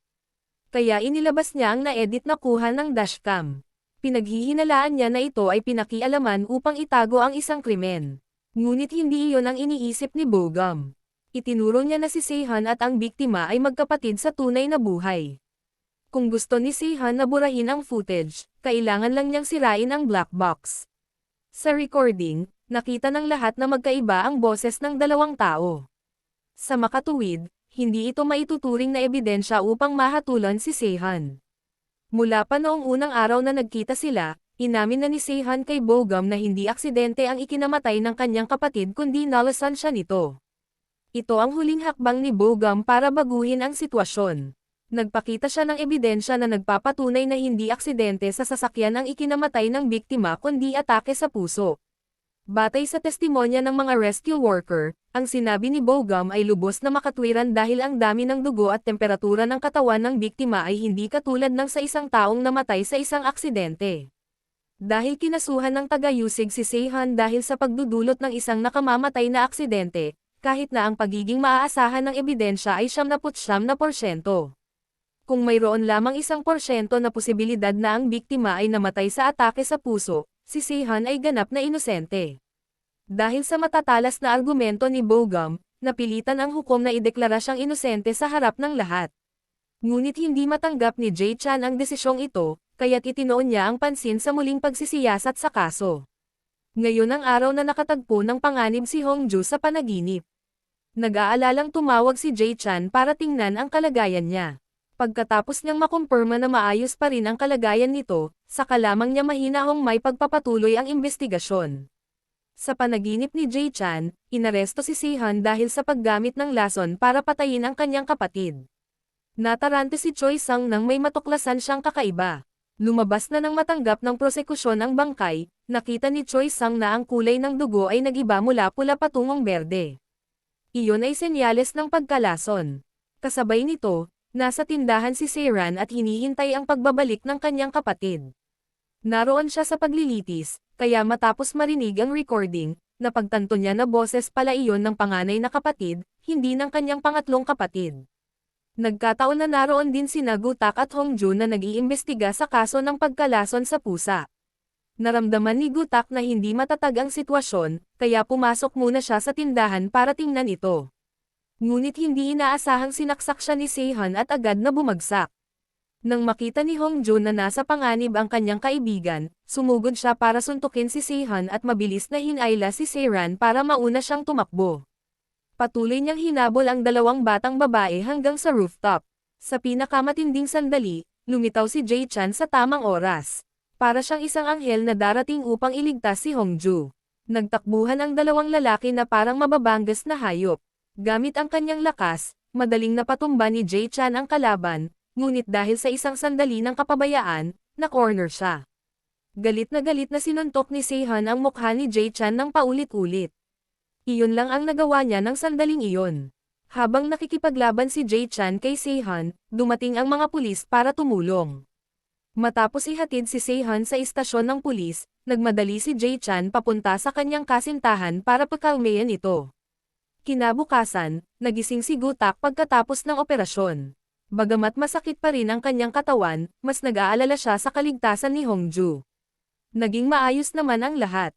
Bumalik si Jae Chan sa opisina sa gitna ng paghanga ng kanyang mga kasamahan. Siya ang may pinakamalaking kredito sa pag-aresto kay Seihan. Kaya naman, pinagkatiwalaan siya ng kanyang nakatataas ng buong awtoridad na hawakan ang kaso. Habang papunta sa silid ng interogasyon, nakilala ni Jae Chan ang abogado na si Bogum. Nagtataka si Jae Chan kung bakit hindi ipinagpatuloy ni Bogum ang pagtatanggol sa kanyang kliyente. Bagamat magbabayad si Seihan ng malaking halaga, may patakaran si Bogum na lagi niyang sinusunod. Hindi siya sumali sa mga pastahan, hindi siya maaaring manalo. Bago umalis si Bogum, hiniling niya kay Jae Chan na magpahatid ng mensahe kay Seihan na kahit anong gawin niya, hindi siya makakatakas sa parusa. Nabaliw si Seihan nang malaman niyang iniwan na siya. Tumanggi siyang makipagtulungan nang wala ang kanyang abogado. Iniulat ng balita ang kaso ni Seihan sa buong bansa. Batay sa mga nakaraang akusasyon at sa kanyang hindi pagsisising saloobin, si Seihan ay hinatulan ng habang buhay na pagkabilanggo. Matapos ang insidente kung saan malubhang nasugatan si Gutak, palaging sinisisi ni Hongju ang kanyang sarili. Dahil lang sa gusto niyang malaman kung sino ang nasa likod ng pagkalason sa pusa, kinaladkad niya si Gutak sa tindahan para magtanong dito. Kung hindi dahil sa makasariling aksyon ni Hongju, hindi sana malubhang nasugatan si Gutak. Kahit ayaw itong ipakita ni Hongju sa labas, napapanaginipan ni Jae Chan na umiiyak itong mag-isa sa parke. Kaya, nagdala siya ng tisyo at hinintay ito. Hindi lang nakaramdam ng pagkakasala si Hongju, kundi nakaramdam din ng pagsisisi si Jae-chan sa sarili dahil hiniling niya kay Gutak na sundan at protektahan ito. Pero dahil doon, ligtas at maayos ang kalagayan ni Hongju. Marahil ay nadama rin ni Gutak na pinalad siya na naging maayos ang lahat. Nang masaksihan ni Jae-chan ang pag-iyak ni Hongju, naalala niya ang kanyang dating sarili. Nang pekay ni Jae-chan ang report card at bigwan ang kanyang ama, isang kasamahan ng kanyang ama ang lumapit upang aliwin siya. Sinabi ng taong iyon na hindi na ito mababago, ngunit unti-unti itong maaayos ni Jae-chan mula ngayon, at sa kalaunan, hindi na mabibigo ang kanyang ama sa kanya. Sa pagkakataong ito, si Jae-chan na naman ang magpapakalma sa umiiyak na batang babae sa tabi niya. Siya ang magiging sandigan niya tuwing nanghihina ito. Ngayon ang araw na pinalabas si Gutak mula sa ospital. Upang gumaling ng husto, iminungkahi ni Gutak na manatili sa bahay ni Hongju ng ilang araw. Ikinagulat ito ni Jae-chan. Bilang ganti sa pagliligtas ni Gutak sa kanyang buhay, agad na pumayag si Hongju. Walang magawa si Jae-chan at hindi niya ito mapigilan. Nang gabing iyon, nang umuwi si Sung-hwan, inakala niyang nilooban lang ang lugar dahil sinira ng asong hiniling ni Gutak na alagayin ang buong silid. Sa sandaling ito, tanging ang masayang panonood lang ni Jae-chan kay Hongju ay masayang kumakain ng inihaw na karne. Bukod dito, tumawag si Gutak para sabihan si Jae-chan na bumili ng dahon para kainin kasama ng karne. Bagamat naiinis na si Jae-chan, kailangan pa rin niyang sundin ang utos ni Gutak. Hindi lang si Jae-chan, kundi pati si Hongju ay inutusan ni Gutak na bumili ng ilang personal na gamit. Tumawag pa nga si Gutak para bantayan ang dalawa na may kasamang labis na pagkatuwa. Sa wakas, natapos na rin nilang bumili ng tambak na gamit at umuwi na. Bagamat nag-alok si Jae-chan na tumulong sa pagbubuhat ng mga gamit ni Hongju, tumanggi siya dahil ayaw niyang magkaroon ng utang na loob kan-inuman. Dahil sa pangungusap na ito, hindi naging komportable si Jae-chan. Tinanong niya kung maaari ba siyang maging exception para sa kanya. Nang marinig ang tanong, nakaramdam ng hiya si Hongju. Bumibilis ang tibok ng puso niya bawat segundo, at uminit ang buong katawan niya. Balak sana siyang halikan ni Jae-chan, pero pinigilan siya ng seatbelt.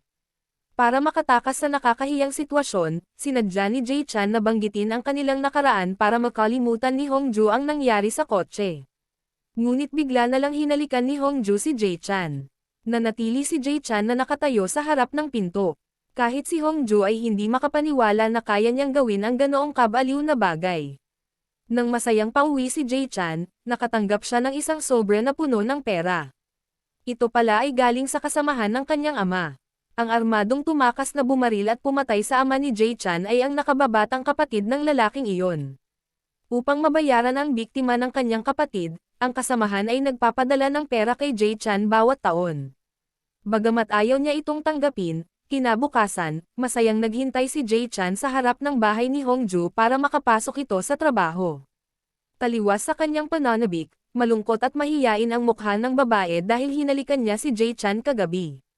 Kahit na magkasama silang naglalakad, patuloy pa ring sinusubukan ni Hongju na lumayo sa kanya. Kinailangan siyang hilahin pa ni Jae-chan palapit. Nagkunwari pa ring walang naaalala si Hongju tungkol sa kagabi. Kahit na paulit-ulit itong binabanggit ni Jae-chan, patuloy pa rin ang maayos na pag-unlad ng kanilang mga nararamdaman. Matapos ang maraming araw na pananatili ni Gutak sa bahay ni Hongju, nagpasya siyang umuwi na ngayon. Kasabay nito, niyanig ang buong bansa ng pagpatay sa isang babaeng atleta. Sa kanyang panaginip, nakita ni Gutak ang kanyang sarili na iniimbestigahan at iniinteroga ng mga taga-Yusig. Nagulat siya nang marinig ang pagtunog ng telepono. Natarante si Hongju, at bigla niyang ibinalita na nanaginip lang siya na pumasok sa bahay ni Gutak ang mamamatay tao, kaya ipinaalala niya rito na i-lock ng mabuti ang pinto bago matulog. Gayunpaman, huli na ang lahat. Kasalukuyan, nakaupo si Gutak sa tabi ng pinakahinahanap na lalaki sa bansa. Sa totoo lang, dating magkaklase ang dalawa noong high school. Sa pagkakataong ito, pumunta rito si Do Young para humingi ng tulong sa kanyang kaibigan. Kung hindi siya tutulungan ni Gutak na maideklarang inosente, nagbanta siyang ibubunyag ang isang nakakagulat na sikreto ni Gutak sa pulisya. Tila inaasahan na ni Gutak na darating ang araw na ito, kaya naghanda siya ng isang sulat ng pagbibitiw. Malamig na sinabi ni Gutak sa kanyang kaibigan na sumuko na, habang siya naman ay kusang magre-resign. Nabaliw si Duyang sa kawalang puso ng kanyang kaibigan. Humiga siya sa lupa at umiiyak sa kawalan ng pag-asa. Dahil sa labis na pag-aalala ni Hongjo kay Gutak, pumunta siya sa bahay nito para magtanong. Sa oras na ito, lumitaw din ang mga pulis upang ihatid si Duyang palayo. Nagulat si Hongju nang makitang umiyak si Gutak sa unang pagkakataon. Bagamat marami siyang gustong itanong sa kanya noon, kinailangan niyang magpigil. Kinabukasan, nang dumungaw si Jae-chan sa bintana, nakita niya ang kanyang crush na naglalakad kasama ang ibang lalaki. Dali-daling tumakbo pababa si Jae-chan para makialam, bago nagyakapan ang dalawa tulad ng sa panaginip. Naunawaan din ni Gutak ang nararamdaman ni Jae-chan, kaya't iniwasan niya si Hongju. Dahil may mahahalagang bagay na pag-uusapan ang tatlo, sabay-sabay silang nag-almusal. Nang sandaling iyon, iniulat sa TV na sumuko na si Duyang, ngunit palagi niyang sinasabing inosente siya. Labis ang hinanakit ni Gutak na makita ang kanyang kaibigan na nagdurusa ng ganito. Matagal na niyang kilala si Duyang, kaya't natitiyak ni Gutak na hindi mamamatay tao si Duyang. Biglang nagtanong si Jae-chan kung paano siya nakakasiguro. Kung naiintindihan ng lahat ang puso ng tao, hindi nakakailanganin ng buhay ang mga taga-yusig o korte. Hindi makakasiguro si Gutak sa kahit ano hanggat hindi isinasagawa ang investigasyon. Hindi pabor kay Duyang ang lahat ng ebidensya dahil siya lang ang taong naroon sa security video noong araw ng krimen, at ang katotohanang nagtago siya mula sa pulisya ay kainahinala rin. Sa panaginip ni Hongju, nakita niya si Gutak na nagsasabing naniniwala ito sa pumatay dahil magkaibigan ang dalawa, hindi dahil sa iniisip ni Gutak na tunay na inosente ang kanyang kaibigan. Dahil si Duyang ay isang sospek sa pagpatay, ang tindahan ng kanyang ina ay nakatanggap ng matinding kritisismo. Dahil ayaw ni Gutak na malagay sa panganib ang ina ni Duyang, pinayuhan niya itong isara muna ang tindahan. Ngunit naniniwala ang ina ni Duyang na mabuting tao ang kanyang anak, basta't naakusahan lamang siya ng mali. Para naman sa pamilya ng biktima, handa nilang gawin ang lahat para makulong si Duyang habang buhay. Kinuha si Bogum ng pamilya upang protektahan ang mga karapatan ng biktima. Walang iniiwang panlilinlang si Bogum. Ginawa niya ang lahat ng paraan upang maging galit ang media sa sospek. Ibinigay niya kay Hongju ang resume ng sospek. Ang ama ni Duyang ay may kriminal na record para sa paggamit ng droga. Bukod dito, minsan na rin siyang naaresto dahil sa pananakit at pagnanakaw noong nasa kolehiyo. Hindi nag-atubiling insultuhan siya ni Bogum. Isa itong malaking pain para sa media dahil ang kaso ang sentro ng atensyon. Hanggat tumataas ang opinyon ng publiko, ang inspector ang hahawak sa kasong ito sa halip na ang taga-yusig. Nasa kay Hongju na ngayon ang desisyon. Ilalathala ba niya ang balitang ito para sa kapakinabangan ng tanggapan ng editorial, o ilalagay niya ang kanyang tiwala kay Jae-chan? Habang pauwi, naalala ni Hongju ang kanyang masakit na nakaraan. Dahil nais iligtas ng kanyang ama ang lahat, isinugol niya ang kanyang buhay upang pigilan ang isang taksil at namatay. Pagkatapos ng libing ng ama ni Hongju, sinundan niya at ng isang kaibigan ang sasakyan ng kapatid ng mamamatay tao papunta sa isang ilog. Dahil nais ng lalaki na pagbayaran ang pagkakamali ng kanyang kapatid, balak niyang lunurin ang sarili sa ilog upang pagbayaran ang kanyang buhay. Ngunit dalawang batang lalaki ang tumalon pababa upang iligtas siya. Ngayon ang araw na pumunta si Gutak sa opisina ng taga-yusig upang tumstigo para sa kanyang kaibigan. Bago pumasok si Gutak sa silid ng interogasyon, gusto niyang makita ang kanyang kaibigan sa huling pagkakataon. Nagsimulang mag-alala si Duyang dahil hindi pa rin siya napalaya. Nagmakaawa siya sa kanyang kaibigan na hanapin ang tunay na pumatay bago pa lumala ang sitwasyon. Ngayon, si Gutak na ang huling pag-asa ni Duyang. Bago sinimulan ni Jae-chan ang pagtatanong sa saksi, inanyayahan niya ang kanyang mga nakatatanda na magmasid. Dahil isa itong mahalagang kaso, binigyang pansin din ni Chief Kim ang pangyayaring ito. Pagpasok pa lang ni Jae-chan sa silid ng interogasyon, nagpakita na siya ng kumpiyansang aura na nagpahanga sa kanya ng mga nakatatanda. Ayon sa mga panloob na mapagkukunan, si Gutak ay nagtapos sa Akademya ng Pulisya ng may karangalan at personal na ginawaran ng medalya ng karangalan ng punong ministro. Isa siyang mahigpit na kalaban para kay Jae-chan sa interogasyong ito. Matapos ang magiliw na pagbati ng dalawa, mabilis nilang sinimulan ang interogasyon. Tinanong ni Jae-chan ang mga saloobin ni Gutak matapos marinig na pinaghahanap ang kanyang kaibigan.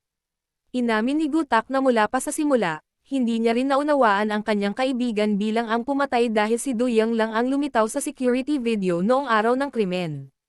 Patuloy na nagdulot ng hinala ang mga taga-Yusig nang lumitaw ang mga kakaibang mantsa ng dugo sa bahay ng biktima. Tiyak na gumamit ang pumatay ng isang kagamitan para likhain ang mga ito, pagkatapos ay binura ang lahat ng bakas. Ngunit buong kumpiyansa pa ring ipinagtanggol ni Gutak ang kanyang pananaw. Ikinatwiran niya na ang tungkulin ng taga-Yusig ay hanapin ang kagamitang iyon, hindi ang umupo rito at maghagis ng mga pagdududa, dahil hindi lahat ng pagdududa ay maaaring maging ebidensya sa korte. Labis din na nagulat ang mga nakatatanda na nagmamasid sa labas dahil walang butas ang mga argumento ni Gutak. Kahit si Jay Chan ay labis na nabighani sa kanya. Tinanong niya kung pinayuhan ni Gutak si Duyang na sumuko. Ngunit ikinagulat ng lahat ang sagot ni Gutak. Sa halip na payuhan ang kanyang kaibigan na sumuko, sinabi niya, kung si Duyang ang pumatay, dapat siyang tumakas. Kung si Duyang talaga ang pumatay, hihilingin niya kay Gutak na tulungan siyang makatakas, ngunit hiniling ni Duyang dito na patunayan ang kanyang kawalang kasalanan. Bukod pa rito, walang motibo si Duyang na patayin ang biktima. Sino ang mag-aayos ng basura kapag tinanong kung galit sila? Nagsimula ring mag-iba ang pananaw ng mga taga-Yusig sa kasong ito. Ito ang dahilan kung bakit sila inimbitahan ni Jay Chan. Gusto niyang hikayatin ang lahat. Dahil walang sapat na ebidensya ang taga-Yusig para patunayang nagkasala si Duyang, pinalaya siya. Matapos ang mahaba at nakakapagod na araw ng trabaho, gustong-gusto ni Jay Chan na makilala ang taong gusto niya. Ibinahagi niya rito ang lahat ng kanyang mga argumento, mula sa maikling panahon ng krimen, na naging dahilan para imposibleng mabura ng mamamatay tao ang lahat ng bakas, hanggang sa mga hindi makatwirang mantsa ng dugo na nakaguhit sa sahig. Kung ang conclusion ni Hongju na si Duyang ang pumatay, lahat ng mga bagay na iyon ay talagang hindi kapanipaniwala. Habang ikinukwento ni Jay Chan ang tungkol sa kaso, umamin siya kay Hongju, na ikinagulat niya. Sa panaginip nito, nakita rin ni Hongju si Jay Chan na bumibili ng singsing sa kasal, ngunit hindi niya alam ang laki ng daliri nito. Kaya naman, sa pagkakataong ito, nagpa siya si Jay Chan na ibunyag ito ng maaga upang madali niyang may handa ang singsing. Ang katotohanang idineklarang inosente si Duyang ay nagdulot ng galit ng publiko. Inaangkin ng press na pinalaya siya dahil mahina ang investigasyon ng prosekusyon at hindi ginampanan ang kanilang mga responsibilidad. Galit na galit din si Bogum nang hindi niya may sampa ang kaso. Kaya naman, nagpa siya siyang magdaos ng isang press conference upang ianunsyo ang mga detalye ng investigasyon. Binanggit din niya ang mga nakaraang krimen ni Duyang. Dahil sa kanyang talento sa paggawa ng mga kasinungalingan, madaling nahikayat ni Bogum ang publiko na isipin na magpapatuloy si Duyang sa paggawa ng mga krimen sa hinaharap. Nangangahulugan ito na mas marami pang magiging biktima, at ang prosekusyon ang mananagot para doon. Hindi maaaring palampasin ni Gutak ang mga bagay-bagay. Ipinaliwanag niya sa lahat ang tungkol sa mga nakaraang krimen ng kanyang kaibigan. Bagamat nakagawa si Duyang ng napakaliit na pagkakamali noon, siya ay itinuturing na kriminal. Hindi lang doon natapos ang lahat. Maging ang impormasyon tungkol kay Jay Chan ay naipost online ng press. Inakala ng mga tao na tumanggap siya ng suhol, kaya pinalaya niya ang nag-iisang sospek sa kaso. Ang mga sangkot ay dumaranas ng hindi makatwirang galit na itinuro sa kanila. Nagtipon ang mga pila ng mga nagpoprotesta sa harap ng opisina ng taga-Yusig. Gusto nilang pilitin ang prosekusyon na muling imbestigahan ang kaso. Kinailangan ni Jay Chan na magbalat kayo upang palihim na makapasok sa kanyang opisina. Ang pagiging paksa ni Jay Chan ng opinyon ng publiko ay naging dahilan upang harapin ng kanyang pamilya ang matinding paghuhusga. Maging si Song Hwan ay inihiwalay at pinagmumura ng mga kaibigan sa paaralan. Ngunit hindi doon natapos ang lahat. Isang kaibigan sa klase ni Song Hwan ang labis na tinutokso dahil lamang sa nakakulong ang kanyang ama. Nagalit ang kaibigan at nagmadaling bugbugin ang mga nanunokso sa kanya. Kinailangan ni Song Hwan na magsumikap upang matigil ang kaguluhang ito. Sa kanyang panaginip, nakita ni Hongju ang isang estranghero na binubugbog si Jay Chan. Dahil nag-aalala si Hongju sa kaligtasan nito, sinabihan niya si Gutak na maghanap ng paraan para harapin ito. Ang salarin ay isang lalaking may taas na mga 1.8 metro, nakadamit ng buo ayon sa description ni Hongju na tugma kay Duyang mula sa pananamit hanggang sa pangangatawan nito. Malinaw na naramdaman ni Gutak ang galit sa mga mata ng kanyang kaibigan nang isumpa siya ng buong mundo bilang isang mamamatay tao. Para mas maprotektahan si Jae-chan, naupo si Hongju at binabasa ang bawat komento tungkol sa kaso. Dumarami ang mga negatibong komentong ipinupukol sa kanya, na lalong nagparamdam kay Hongju ng pagkailang. Ngunit sa mga ito, isang komento ang nagbukas ng sikreto ng kaso. Natuklasan ng isang hindi nagpakilalang user na ang mga mantsa ng dugo ay parang mga bakas ng isang robot vacuum cleaner. Tugma ito sa dugong nakuha sa pinangyarihan. Sa kabilang banda, matapos tanungin ni Jae-chan ang katulong, nahulaan din niya ang katotohanan tungkol sa mga mantsa ng dugo. Nabunyag ang mahahalagang impormasyon tungkol sa kalusugan ng biktima. Madalas itong nahimatay. Nagdugtong-dugtong ang lahat ng piraso. Nawalan ng malay ang biktima at tumama ang ulo niya sa gilid ng mesa. Ang suntok na iyon ay malubhang nasugatan ang leeg niya at humantong sa pagkaubos ng dugo. Pagkatapos, iginuhit ng robot vacuum ang mga bakas ng dugo sa landas ng paggalaw nito. Ang kailangan gawin ngayon ng lahat ay hanapin ang robot. Pagkatapos, mapapatunayan ang kanilang conclusion. Ang basura ay kinolekta sa scrapyard, kaya kinailangang mag-overtime ni na Jae-chan at ng kanyang mga kasamahan para maghanap sa lugar na ito. Wala nang ibang pagpipilian ang dalawa ngayon. Handa na silang magsimulang magtrabaho. Maya-maya lang, nakarinig si Jae-chan ng pamilyar na ingay. Lumabas na mas maaga palang dumating ang grupo ni Hongju para hanapin ang robot. Madamdaming niyakap siya ni Jae-chan bilang pasasalamat. Mula sa tambak ng basura, isang boses ang umalangaw-ngaw, dahilan para mapatingin ang lahat. Natagpuan pala ng senior ni Hongju ang robot vacuum. Ngayon, hinihintay na lang ng lahat ang resulta ng blood test dito. At pagkatapos ay isasara na ang kaso. Ipinakita ng mga resulta ang dugo ng biktima sa robot. Natuwa ang lahat nang marinig ang balitang ito. Ito ang naging mapagpasyang ebidensya upang isara ang kaso. Gayunpaman, hindi ganoon kasimple ang mga bagay-bagay. Pinilit ng tanggapan ng editorial ang mga empleyado na magsulat ng mga artikulong hindi pabor sa prosekusyon. Kasabay nito, pinayuhan ni Choi Sang si Jae-chan na yuzigan ang kaso upang maiwasan ang masamang opinyon ng publiko mula sa lipunan. Naalala niya ang mga alaala mula sa kanyang pagkabata noong iniligtas niya ang lalaki. Bagamat kapatid siya ng mamamatay tao, pinatawad siya ng pamilya ng biktima. Bago umalis si Hongju, hindi niya nakalimutang mag-iwan ng mensahe kay Jae-chan na ang galit ay madaling mauwi sa mahirap na aksyon. Natural lang ang pagliligtas sa mga tao, ngunit talagang labis na nagalit si Hongju. Mabuti na lang at napigilan siya ni Jae-chan. Maaari sana niyang pagsisihan ang desisyon niyang baliwalain ang iba habang buhay. Ngayon, wala nang natitirang pag-aalinlangan si Jae-chan. Nagpasya siyang palayain ang inosenteng tao, hindi isinasaalang-alang ang mga kahihinatnan na maaaring mangyari sa kanya. Sa panig ng editorial, hinikayat din ni Hongju ang kanyang superior na hayaan siyang gumawa ng ulat. Ang pangunahing tauhan sa kwentong ito ay si Do-young. Nang kapanayaman siya ni Hongju, hindi niya napigilan ang kanyang emosyon. Lumuluha si Do-young na pinagtibay ang kanyang kawalang kasalanan. Ang kanyang katapatan ay nagbigay daan sa publiko na makisimpatya. Dahil sa ulat na ito, natuklasan ni Jae-chan na ang babaeng nag-iwan ng mensahe para sa kanya ay si Hongju. Masayang pumunta si Jae-chan sa tindahan ng alahas para bumili ng singsing para umamin sa kanya.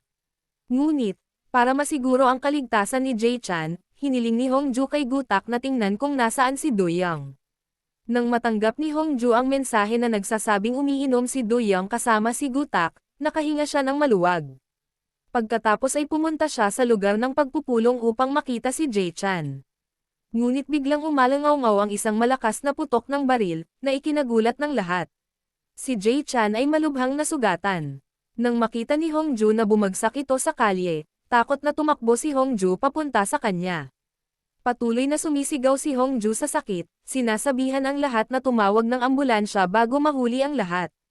Hindi inaasahan, ang bumaril ay ang ama ng babaeng atleta. Dahil lang sa pinukaw ni Bogum si Namuo, hinarap niya ang mga taong sangkot sa pagkamatay ng kanyang anak. Matapos barilin ni Namuo si Jae-chan, balak niyang sagasaan sina Gutak at Do-young. Mabuti na lang at dumating ang mga pulis para pigilan siya.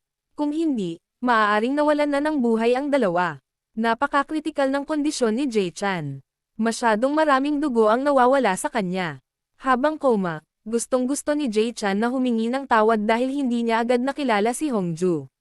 Nang magkita silang muli, hindi na dapat siya nagsalita ng mga salitang nakakasakit sa kanya.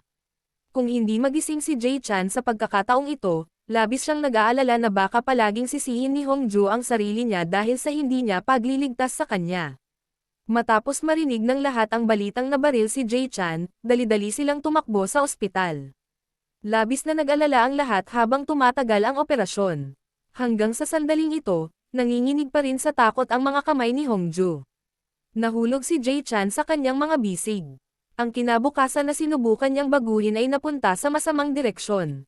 Umiyak ng mapait si Hongju sa mga bisig ng kanyang ina. Saka lamang tumigil sa pag-iyak si Gutak nang tumakbo siya para ibalita na matagumpay ang operasyon. Natalo ni Jae-chan ang Grim Reaper. Nagising siya pagkatapos ng mahabang operasyon. Hilong-hilo pa rin si Jae-chan. Napagkamalan pa niya ang kanyang amo na si Hongju. Samantala, sa bahay ni Hongju, ibinigay sa kanya ng kanyang ina ang bagay na binili ni Jae-chan para sa kanya. Nang buksan ni Hongju ang kahon ng singsing, laking gulat niya nang makita ang isang piraso ng papel sa loob nito. Ito ang papel na iniwan niya para sa kanyang kaibigan noong bata pa siya. Lumabas na si Jae-chan pala ang kaibigang kilala ni Hongju. Siya ang dumaan sa pinakamasakit na araw ng buhay kasama niya. Humingi na ng paumanhin ang pamilya ng biktima kay Jae-chan at nagkunwaring nagluksa. Bigla na lang naalala ni Jae-chan ang lahat ng nangyari noon. Dahil lang sa gusto niyang makilala si Hongju, hinarap niya ang ulan at hindi pinansin ang kanyang mapanganib na sugat at tumakbo palabas para hanapin ito. Mabuti na lang at binalaan na siya nito ng maaga. Kaya naman, bumalik si Hongju sa ospital para hanapin si Jae-chan. Naalala rin ni Hongju ang mga pangyayari 13 taon na ang nakalilipas. Ngunit dahil sa labis niyang takot, gusto niyang kalimutan ang sandali ng pag-aatubili noong iniligtas niya ang taong iyon. Sadyang nakalimutan ni Hongju ang lahat. Kaya naman, sa pagkakataong ito, gusto siyang makilala ni Jae-chan para pasalamatan sa lahat. Hindi umimik si Hongju. Gumamit siya ng halik para ipahayag ang lahat ng emosyong matagal niyang pinipigilan. Mula noon hanggang ngayon, si Jae-chan ang palaging pinakamaliwanag na liwanag na hindi niya malilimutan. Habang nagmamaneho pa uwi, biglang nakatanggap si Bogum ng tawag mula sa isang kakaibang numero. Kahit lampas na sa oras ng opisina, nang makita ni Bogum na ang pangalan ng tumatawag ay ang sikat na manunulat na Simon, agad niyang ibinalik ang kanyang sasakyan sa kanyang opisina. Hindi maintindihan ni Bogum kung bakit gustong makipagkita sa kanya ng manunulat na kumakatawan sa bansa ng gabing-gabi. Inihayag ng manunulat na nagsusulat siya ng isang bagong nobela tungkol sa isang mamamatay tao. Ang taong iyon ay isang manunulat at isa ring propesor. Dahil sa maraming taon ng karanasan bilang isang abogado, agad na napagtanto ni Bogum na sa paglulunsad ng bagong libro ay nagsalita ang teaching assistant ng manunulat upang akusahan ang manunulat ng pang-aapi at pagsasamantala sa mga estudyante. Ngunit bago pa matapos ni Han Kyo ang kanyang sentensya, kinaladkad na siya palabas ng mga bodyguard. Galit na galit ang manunulat dahil sa pagtataksil sa kanya ng kanyang assistant, kaya pinatay niya si Han Kyo.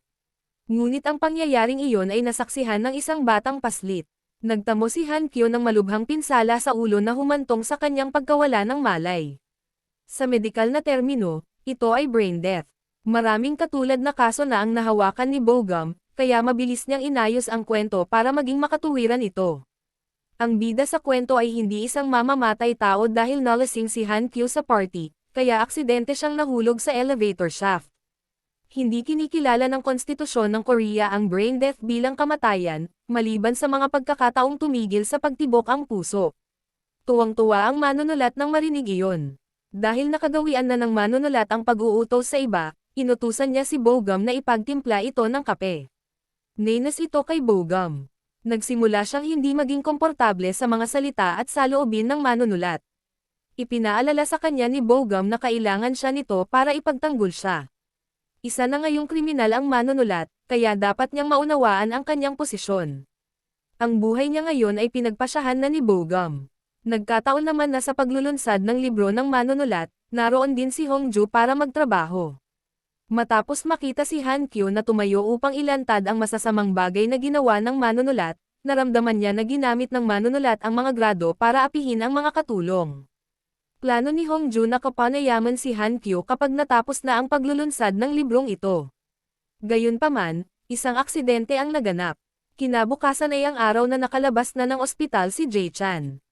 Para mapadali ang pag-aalaga sa kanyang sugat, iminungkahi ni Hongju na tumira si Jae Chan sa bahay nito ng ilang araw. Kahit may nagtangkang pumihil dito, hinayla pa rin ni Hongju si Jae Chan papasok sa bahay. Ngunit tila naiinis ang ina ni Hongju sa hitsura ni Jae Chan. Maingat siyang inalagaan ni Hongju. Mula sa pagbibenda sa sugat hanggang sa pagsukat ng temperatura, mahusay niya itong ginawa. Ito, ang lahat ng mga karanasang natamo niya matapos niyang alagaan si Gutak. Hindi natuwa si Jae Chan sa sinabi niya. Sa tuwing hihiga si Jae Chan, naiisip niya ang eksena kung saan magkasintahan silang dalawa. Namumula siya sa selos dahil dito. Dahil sa presensya ni Jae Chan sa bahay, sinikap ni Hongju na magmukhang mas maayos kahit natutulog.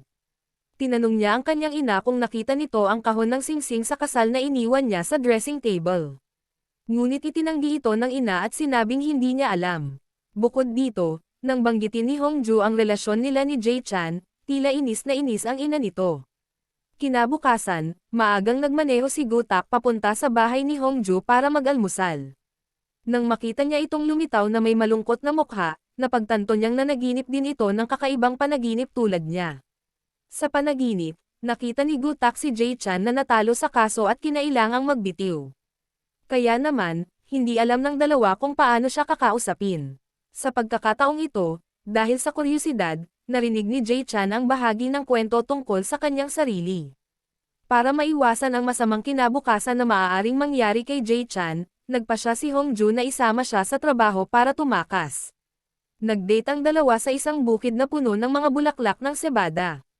Sa oras na ito, hindi na maitago ni Jae Chan ang kanyang kuryosidad. Tinanong niya ng diretso si Hongju tungkol sa mga pangyayari sa panaginip. Napilitan si Hongju na sabihin sa kanya ang totoo. Bukas, kapag pumasok na sa trabaho si Jae Chan, kakailanganin niyang gumawa ng isang mahirap na pagpili. Isang pasyente ang nawalan ng malay dahil sa pinsala sa ulo sa isang aksidente. Ngunit nang imbestigahan ni Jae Chan, natuklasan niya na ang pinsala ay hindi dahil sa isang aksidente, kundi ang biktima ay sinaktan ng ibang tao. Kaya naman, nagpasya si Jae Chan na magsagawa ng autopsy at nahuli ang pumatay. Gayunpaman, ang pasyenteng may brain dead ay pumirma ng isang aplikasyon upang mag-donate ng mga organo sa 7 iba pang tao. Kung magsasagawa ng autopsy ang forensic doctor, hindi maaaring mag-donate ng mga organo ang biktima. Sa gayon, matatapos ang kapalaran ng 7 pasyente. Ang pagkabigla na iyon ang naging dahilan ng kanyang pagbibitiw. Ngunit kung hindi isasagawa ang autopsiya, makakatakas sa parusa ang mamamatay tao. Makakaramdam din ng pagkakasala si Jae Chan at magre-retiro sa kanyang trabaho. Alinmang pagpili ay magdudulot ng masamang wakas sa kanya. Kaya naman, nagpasya si Jae Chan na tumakas papunta sa dagat kasama si Hongju. Nang gabing iyon, nang magkasama silang umuwi, hinayla pabalik ng kanyang kapatid si Jae Chan. Ang kanyang mga bagahe at gamit ay ibinalik na ng ina ni Hongju simula pa noong umaga. Bagamat naiinis si Hongju sa kakaibang kilos ng kanyang ina, hindi na siya masyadong nagtanong. Bagamat nakokonsensya ang ina ni Hongju kay Jae Chan sa ginawa nito, hindi na niya hahayaang magdusa itong muli. Kinabukasan ng umaga, magkasamang pumunta sa dalampasigan ang dalawa gaya ng ipinangako. Gayunpaman, nakasuot si Jae Chan ng damit pang opisina. Tila naiintindihan ni Hongju ang kagustuhan ng kanyang kasintahan na magtrabaho. Kaya hinikayat niya itong lutisin ng maayos ang kaso. Kasabay nito, natagpuan na ng manunulat ang taong nakasaksi sa pagpatay sa kanya. Mabuti na lang at napigilan siya ni Gutak sa oras at dinala sa istasyon ng pulisya. Kaagad pagkatapos, tumawag siya upang ipaalam kay Jae Chan na nakakita na siya ng isang mahalagang saksi. Natagpuan na ang pinakamahalagang salik sa kaso. Agad na nag-organisa si Jae Chan ng isang pagpupulong kasama ang kanyang mga nakatataas. Gusto niyang pag-usapan ang desisyon na magsagawa ng autopsy. Nangangahulugan ito na 7 pasyente ang hindi makakatanggap ng organ transplant. Hindi alam ni Jae Chan na ang kanyang senior ay mayroon ding maliit na anak na naghihintay para sa kidney transplant. Ito na ang huling pag-asa para sa kanyang pamilya. Dalawang magkasalungat na opinyon ang ibinangon. Kung mali ang paghatol ni Jay Chan, mawawalan ng pagkakataong mabuhay ang 7 pasyenteng naghihintay ng transplant. Bagamat labis na nalungkot si Sun Hyun sa balitang ito, bilang isang ina, nagpasya pa rin siyang suportahan ang desisyon ni Jay Chan. Kinakailangan ng autopsy, ngunit ang bawat pagpipilian ay may kaakibat na malalaking panganib. Kaya naman, nagpasya si Jay Chan na isagawa ang autopsy at ang donasyon ng organ ng sabay. Sa kasaysayan ng mga kaso, 2 lamang ang nakagawa ng pareho. Ang mga biktima sa magkatulad na kaso ay nasugatan sa utak, hindi sa mga panloob na organo. Ayon sa resulta ng autopsy, may natagpo ang pasa sa leeg. Walang nakitang senyales ng pinsala sa mga panloob na organo. Maaaring suriin ng forensic doctor ang leeg at utak upang malaman ang sanhi ng pagkamatay. Matapos makita ni Chief Kim ang posibilidad ng planong ito, inaprubahan niya ang panukala ni Jay Chan. Bagamat kakasabi lang niya ng may kumpiyansa, nagtago na ngayon si Jay Chan sa isang sulok at sinisisi ang sarili. Hindi niya alam ang gagawin kung mali ang kanyang paghatol. Upang aliwin si Jay Chan, pumunta si Hongju sa kanyang lugar ng trabaho upang palakasin ang loob nito. Sa kanyang panaginip, nakita niya na matagumpay nitong nahuli ang mamamatay tao. Kasabay nito, nailigtas din ang 7 pasyenteng nangangailangan ng transplant. Bagamat isa lamang itong kasinungalingan, nakatulong ito kay Jay Chan na maging mas kumpiyansa. Isinagawa rin ngayon ang operasyon sa transplant. Umiyak ng mapait ang nagdadalamhating ama sa tabi ng labi ng kanyang anak. Ngunit kasabay nito, ipinagmamalaki niya na ang buhay ng kanyang anak ay nakapagligtas ng marami pang iba. Sa oras na ito sa silid pulungan, pinapayuhan ng lahat si Jay Chan na baguhin ang akusasyon mula sa pagpatay patungo sa intensyonal na pananakit dahil napakahirap para kay Jay Chan na patunayan ang pagpatay sa korte. Kung mayroong anumang pagkakamali, maaaring ideklarang inosente ang pumatay. Gayunpaman, lubos na hindi sumang-ayon si Jay Chan. Lahat ng ebidensya ng kaso ay nakaturo sa pagpatay. Gaano man kahirap, determinado si Jay Chan na ituloy ang kasong ito hanggang sa huli. Ngayon ang paunang paglilitis. Bilang kinatawan ng prosekusyon, nagpakita si Jay Chan ng maraming larawan. Nakunan nila ng litrato si Han Kyo na pinagsasamantalahan ng manunulat. Sinaktan pa niya ang ibang mga katulong dahil lang sa hindi nasiyahan ang manunulat sa kanilang saloobin. Sa paglulunsad ng libro, tumayo si Han Kyo upang kondenahin ang lahat ng kriminal na gawain ng manunulat, ngunit agad siyang pinigilan. Pagkatapos noon, tinawag ng manunulat si Han Kyo at sinaktan siya. Gayunpaman, hindi sumang-ayon dito si Bogum. Inaangkin ng manunulat na ang pag-atake ay isang lehitimong reaksyon sa pagtatanggol sa sarili. Dahil sa sobrang kalasinggan ni Han Kyo, hindi niya napigilan ang kanyang emosyon. Pagkaalis ng manunulat, galit na sinipa ni Han Kyo ang pinto ng elevator ng napakalakas. Ito ang naging dahilan kung bakit siya mismo ang nahulog sa elevator shaft. Sa kabila ng lahat ng nabanggit, mariing itinanggi ni Bogum ang kasong pagpatay na isinampa ng prosekusyon. Unti-unting nauuwi sa pagkapatas ang paglilitis dahil tumangging aminin ng akusado ang kanyang pagkakamali. Ang mahahalagang ebidensyang iniharap ng prosekusyon ay tinanggihan ni Bogum. Sa kasalukuyan, isa na lamang ang natitirang huling sandata ni Jay Chan. Iyon ang testimonya ng isang taong 5 taong gulang lamang. Pero ito ang taong naroon sa pinangyarihan. Ang problema ngayon ay kung paano makikipag-usap kay Minho para makuha ang testimonya. Iminungkahi ni Gutak kay Jay Chan na gamitin niya ang boses ng isang 5 taong gulang para makipagkaibigan kay Minho. Saka lamang niya ikinukwento ang kanyang nakita nang makaramdam na ng komportable at ligtas ang bata. Pagkabalik ni Jay Chan sa kwarto para kunin ang kanyang telepono, aksidente niyang narinig ang pag-uusap ni Hongjo at ng ina nito. Ayaw nitong patuloy na makita ng kanyang anak si Jay Chan. Dahil sa tuwing nakikita ng ina ni Hongjo si Jay Chan, naaalala niya ang kanyang asawa. Malinaw na naunawaan ng ina ni Hongjo na ang pagkamatay ng kanyang ama at ang pinsala ng kanyang kasintahan ay parehong dahilan upang sisihin niya ang kanyang sarili. Bagamat naiintindihan ni Hongjo ang nararamdaman ng kanyang ina, umaasa pa rin siya na makiramay ang kanyang ina at magustuhan siya ni Jay Chan. Naantig si Jay Chan nang marinig ang mga taos-pusong salitang sinabi nito. At iyon ang pinakamalaking pampalakas ng loob niya. Ito ang magbibigay lakas kay Jay Chan sa nalalapit na paglilitis. Ngayon ang araw na tumstigo si Minho. Sinadya ni Bogum na magtanong ng mga nakalilitong tanong, kaya hindi na maaasahan ang testimonya ni Minho. Kung mapawalang bisa ang kanyang kwalipikasyon bilang saksi, ang manunulat ay idedeklarang napawalang sala. Hindi hinayaan ni Jay Chan na mangyari ang senaryong iyon. Hindi siya nag-atubiling magbagong anyo bilang kaibigan ni Santa Claus. Unti-unting pinagaan ni Jay Chan ang loob ni Minho. Pagkatapos ay ibinahagi lang ng bata ang kanyang nakita. Ang ikinwento ni Minho ay lubos na makatwiran. Lahat ng ito ay tumutugma sa mga salita sa recording na nakalap ng prosekusyon. Galit na galit ang lahat sa hindi makataong pag-uugali ng manunulat. Ito ang pinakamalakas na pag-ataking inihanda ni Jay Chan. Ang tagumpay ay nakahilig patungo sa pag-uusig. Isang huling paglilitis na lamang ang natitira bago ibigay ang hatol. Dahil nais ni Son Hyun na bayaran ang organ donor, nag-alok siya ng tulong. Dahil sa kanyang maraming taon ng karanasan sa batas, nagtanong si Son Hyun ng mahihirap na tanong sa forensic doctor. Direkta nilang binatikos ang estratehiyang binalangkas ni Bogum. Nasira lahat ng plano niya. Tila ang tagumpay ay tiyak na pag-aari ng opisina ng tagayusig. Ngunit itinulak ni Bogum ang responsibilidad sa mga forensic doctor. Ayon sa batas kriminal, ang brain death ay hindi maituturing na kamatayan. Saka lamang masasabing patay na ang tao kapag tumigil na ang pagtibok ng puso.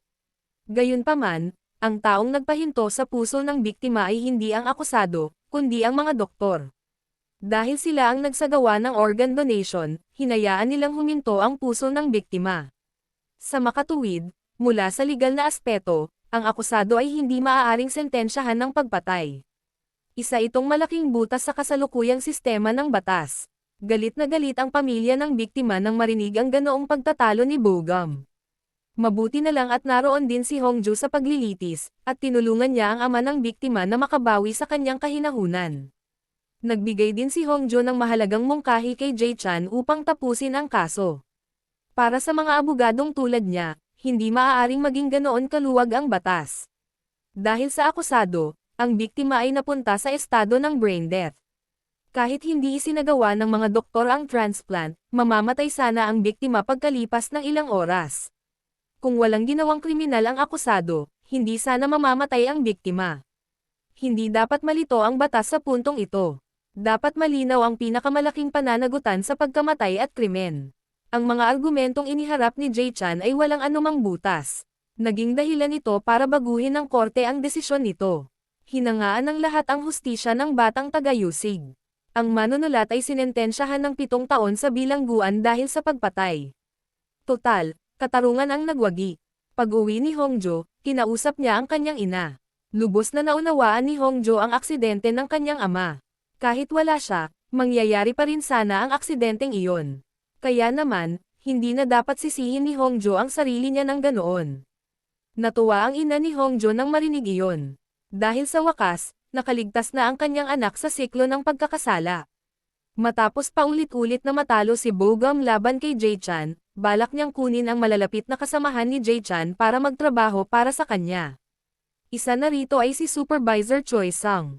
Inanyayahan siya ni Bogum na may sweldong 5 beses na mas mataas kaysa sa opisina ng tagayusig. Nakarating din sa pandinig ni Jay Chan ang pangyayaring ito. Bagamat sa panlabas ay tila nagtitiwala siyang hindi aakitin ang kanyang senior, sa totoo lang ay nakakaramdam pa rin siya ng kawalan ng kapanatagan dahil, noon, maraming naging problema si Jay Chan para kay Choi Sang. Upang mapanatili ang kanyang senior na nagtatrabaho kasama niya, espesyal ang pakikitungo ni Jay Chan sa kanya. Yumuko siya para itali ang sintas ng sapatos ni Choi Sang, pagkatapos ay kumuha ng litrato ang dalawa para i-post sa social media. Anumang panlilin lang ang gamitin ni Jay Chan, kailangan niyang panatilihin ang kanyang pagkatao. Kahit gabi na at walang pasok si Jay Chan, maingat pa rin siyang nagte-text para pakiusapan si Choi Sang na manatili. Bigla, may nagabot sa kanya ng testamento mula sa ama ng kanyang matalik na kaibigan. Gusto niyang suriin ni Jay Chan ang liham na ito. Hindi wastong inaresto si Juntae at namatay hindi pa natatagalan. Matapos makita ang kanyang kapatid na nagmamakaawa, kasama na ang katotohanang ang tagayusig na namamahala ay si Bogum, naramdaman ni Jay Chan na may kainahinala sa kasong ito. Upang mapagsilbihan ang produksyon ng isang reality show, ipinadala ng tanggapan ng editorial si Hongjo sa tanggapan ng tagayusig sa loob ng 3 araw upang mangalap ng datos. Nagsimulang mag-alala si Jay Chan dahil palaging naka-duty si Hongjo sa kanyang lugar ng trabaho. Maaaring makita niya ang mga hindi magandang larawan nito. Alam ni Chief Kim ang pag-aalala ni Jae Chan, kaya iminungkahi niya si Shin Jae bilang paksa ng interview. Bagamat medyo nagdamdam si Jae Chan, palihim siyang nagpasalamat sa kanyang pinuno. Kung tungkol naman kay Hongjo, naging maayos ang lahat.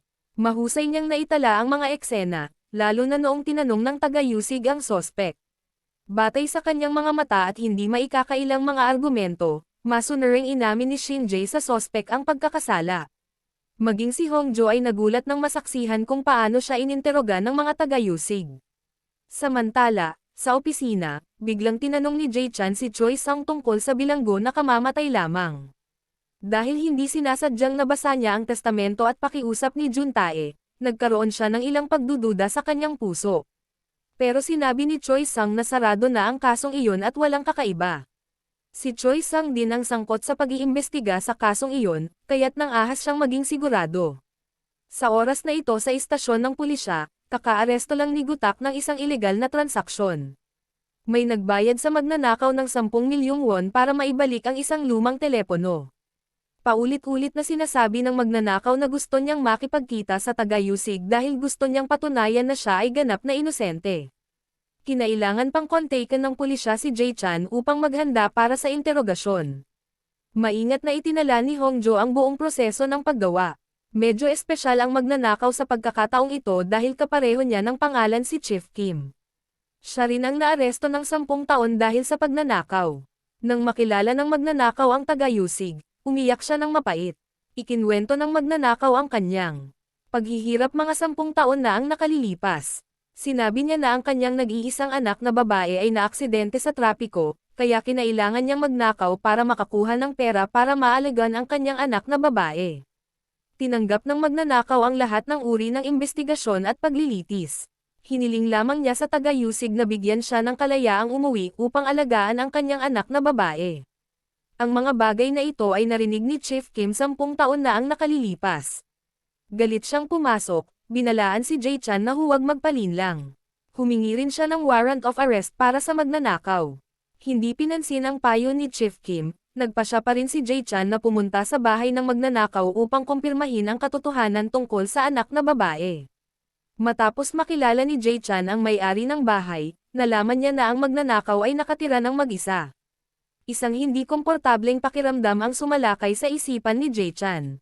Bagamat sinasabi sa kanya ng kanyang intuition na nagsasabi ng totoo ang magnanakaw, hindi ganoon ang resulta. Dahil gusto ni Hongjo na aliwin si Jae Chan, sinundan din niya ito papunta rito. Totoo nga ang kwento ng magnanakaw, ngunit nangyari ito 10 taon na ang nakalilipas. Sinabi ng matandang babae na nagtitinda sa tabi ng kalsada na dating may maliit na anak ang magnanakaw. Noong panahong nakakulong ang magnanakaw, pumanaw ang kanyang anak na babae. Kung 10 taon na ang nakalilipas ay naniwala ang pinuno sa kwento ng magnanakaw, iba sana ang kinahinatnan ng anak na babae. Pakiramdam ni Jae Chan ay naibsan ang isang pasanin matapos marinig ito. Kaagad pagkatapos, bumalik siya sa istasyon ng pulisya. Ikinwento niya na pumunta siya sa bahay ng magnanakaw at alam niya ang lahat. Taos-pusong humingi ng tawad si Jae Chan sa kanya sa ngalan ng prosekusyon. Ang kanyang dedikasyon ay nakaantig sa malamig na puso ng magnanakaw. Dahil si Jae Chan ang unang naniwala sa kanyang sinabi, nagtiwala sa kanya ang magnanakaw at binigyan siya ng isang USB drive. Nasa loob ito ng lumang teleponong ninakaw niya. Naisip niya na ang datos na nakapaloob dito ay maaaring maging kapaki-pakinabang sa prosekusyon. Pagkabalik ni Jae Chan sa opisina, nag-focus siya sa pagsisiyasat kung ano ang nasa loob ng USB. Gayunpaman, lahat ng mga ito ay mga normal na litrato lamang, maliban sa mga litrato ng mga pasyente. Matapos makita ni Choi Sang ang mga mukha ng mga pasyenteng ito, bigla siyang natigilan. Lahat sila ay mga biktima ng isang kaso ng serial murder maraming taon na ang nakalilipas. Si Choi Sang mismo ang humawak sa kasong ito. Nagulat ang lahat sa impormasyong isiniwalat niya. Hindi lang 11 katao ang sangkot sa kaso, gaya ng nasa ulat, ngunit sa katunayan, umabot sa 19 ang biktima ng masaker na ito. Agad na hinanap ni Jae Chan ang may-ari ng telepono, ngunit huli na siyang dumating. Pinatay si Sian para patahimikin siya. Sa sandaling ito, dumating din si Hongjo sa kanyang silid upang mag-imbestiga pa. Biglang ikinulong ang dalawa sa silid ng isang estranghero na naglock ng pinto mula sa labas. Nagbuhos siya ng gasolina para sunugin ang silid. Walang paraan ang dalawa para makatakas. Mabuti na lang at sakto lang ang pagdating ni Choi Sang at nailigtas silang dalawa. Bagamat pinagalitan niya ang dalawa dahil sa pangahas nilang isugal ang kanilang buhay sa isang mapanganib na lugar, malaki ang pagmamalasakit ni Choi Sang sa kanila. Mabuti na lang at ligtas ang lahat. Kaagad pagkatapos, dinala ang dalawa sa ospital para sa isang masusing pagsusuri. Hindi alam ni Jay Chan kung bakit alam ng kanyang senior na naroon siya para iligtas siya, ngunit tumanggi si Choi Sang na sabihin sa kanya. Ang impormasyon tungkol sa kasong iniimbestigahan ni Jay Chan ay iniulat sa kanyang mga nakatataas. Nataranta ang lahat ng malaman na 8 bagong biktima ang kumpirmadong nakumpirma. Hindi sila binilang sa ulat dahil namatay sila matapos maaresto ang sospek. Hinala ni Jay Chan na ibang tao ang tunay na pumatay, o maaaring kasabwat ang taong pumatay sa 8 katao. Tungkol naman kay Jihan, ang lalaking nasunugan kagabi, hindi siya ang may-ari ng telepono. Siya lang pala ang nakatanggap ng telepono mula sa isang tao. Malamang na iisang tao lang ang arsonist at ang serial killer. Mas lalong naging tensyonado ang lahat kaysa dati. Ang mga detalye ng kaso ilang taon na ang nakalilipas ay nagpakita ng mga senyales na may kaugnayan ito sa pangyayaring naganap kagabi. Ang kailangang gawin ngayon ay ang muling pagsisiyasat. Tila napakamaalalahanin ni Prosecutor Lee. Matapos mabigyan ng mga partikular na gawain ang lahat, tinanong ni Prosecutor Lee kung ayos lang ba si Jay Chan. Dahil ang pagbubukas ng muling investigasyon ay nangangahulugan na may mga pagkakamali ang nakaraang investigasyon, kinailangang imbestigahan ni Jay Chan sina Bogum at Choi Sang. Malamang na si Choi Sang ay mapaparusahan ng mahigpit kung may mga pagkakamali sa kasong ito. Ngayon, nahaharap si Jay Chan sa dalawang mahirap na pagpipilian. Ang isang panig ay hustisya, ang isa naman ay personal na damdamin. Bagamat malinaw na alam ni Jay Chan kung anong uri ng tao si Choi Sang, bilang isang taga-yusig, napilitan si Jay Chan na pagdudahan kahit ang mga taong ayaw niyang pagdudahan. Nagtatakang tinanong ni Jay Chan ang kanyang senior kung bakit alam ni Choi Sang na hindi sila magkasamang dumating ni Hongjo, at kung bakit alam niyang naroon si Jay Chan para iligtas siya. Ngunit sumagot si Choi Sang, ito ay dahil sa intuition. Ang sagot na ito ay lalong nagpahinala kay Jay Chan. Matagal nang pinag-uusapan ng lahat sa opisina ang kaso. Inisip ng karamihan na nakipagsabuatan si Choi Sang kay Bogum para pabulaanan ang ulat.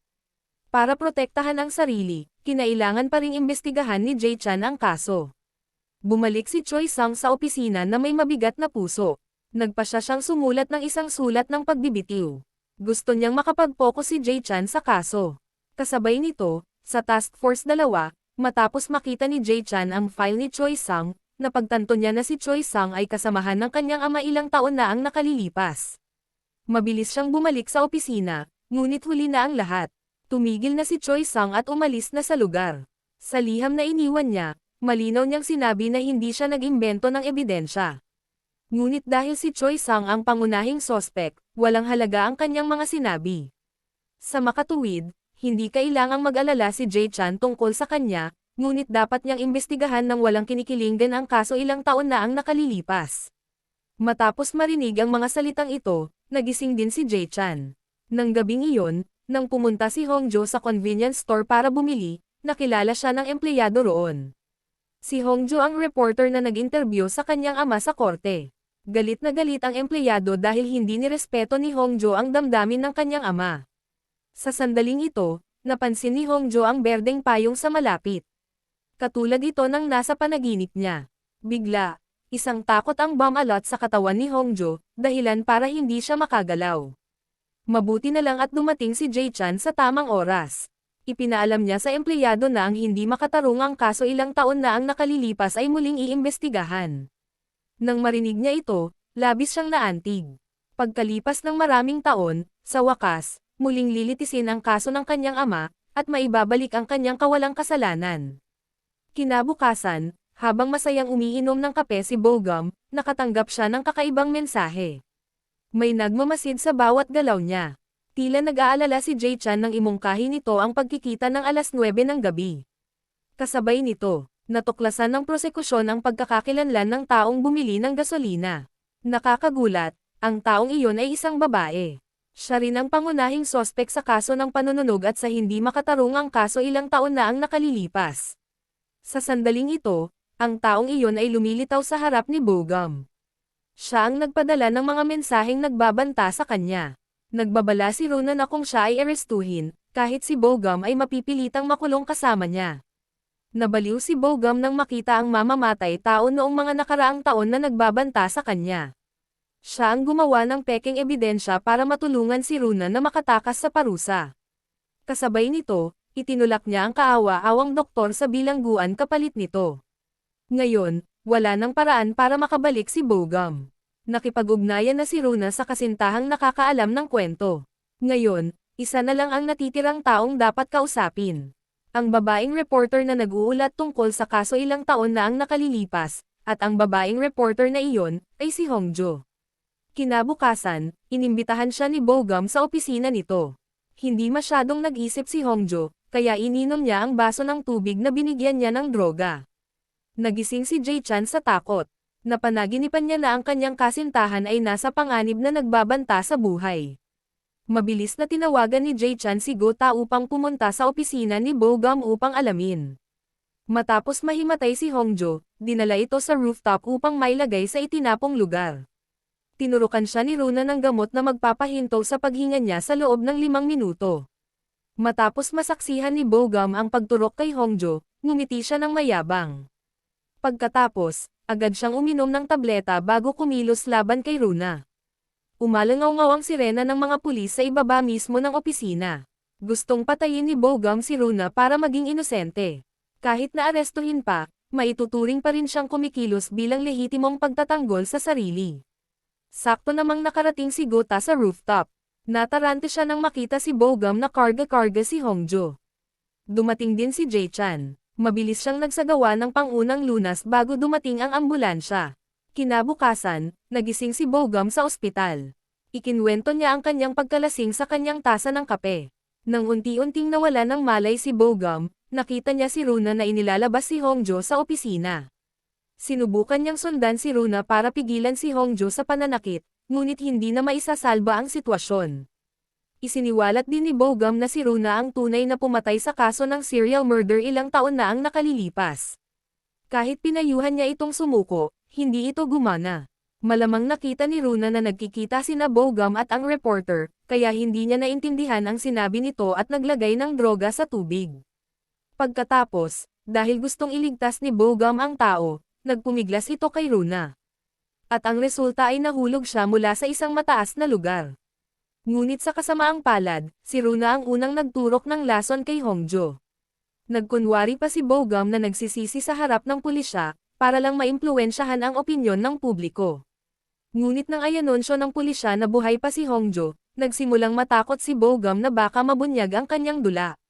Nakahinga ng maluwag si Jae-chan dahil nalagpasan na ni Hongjo ang kritikal na yugto.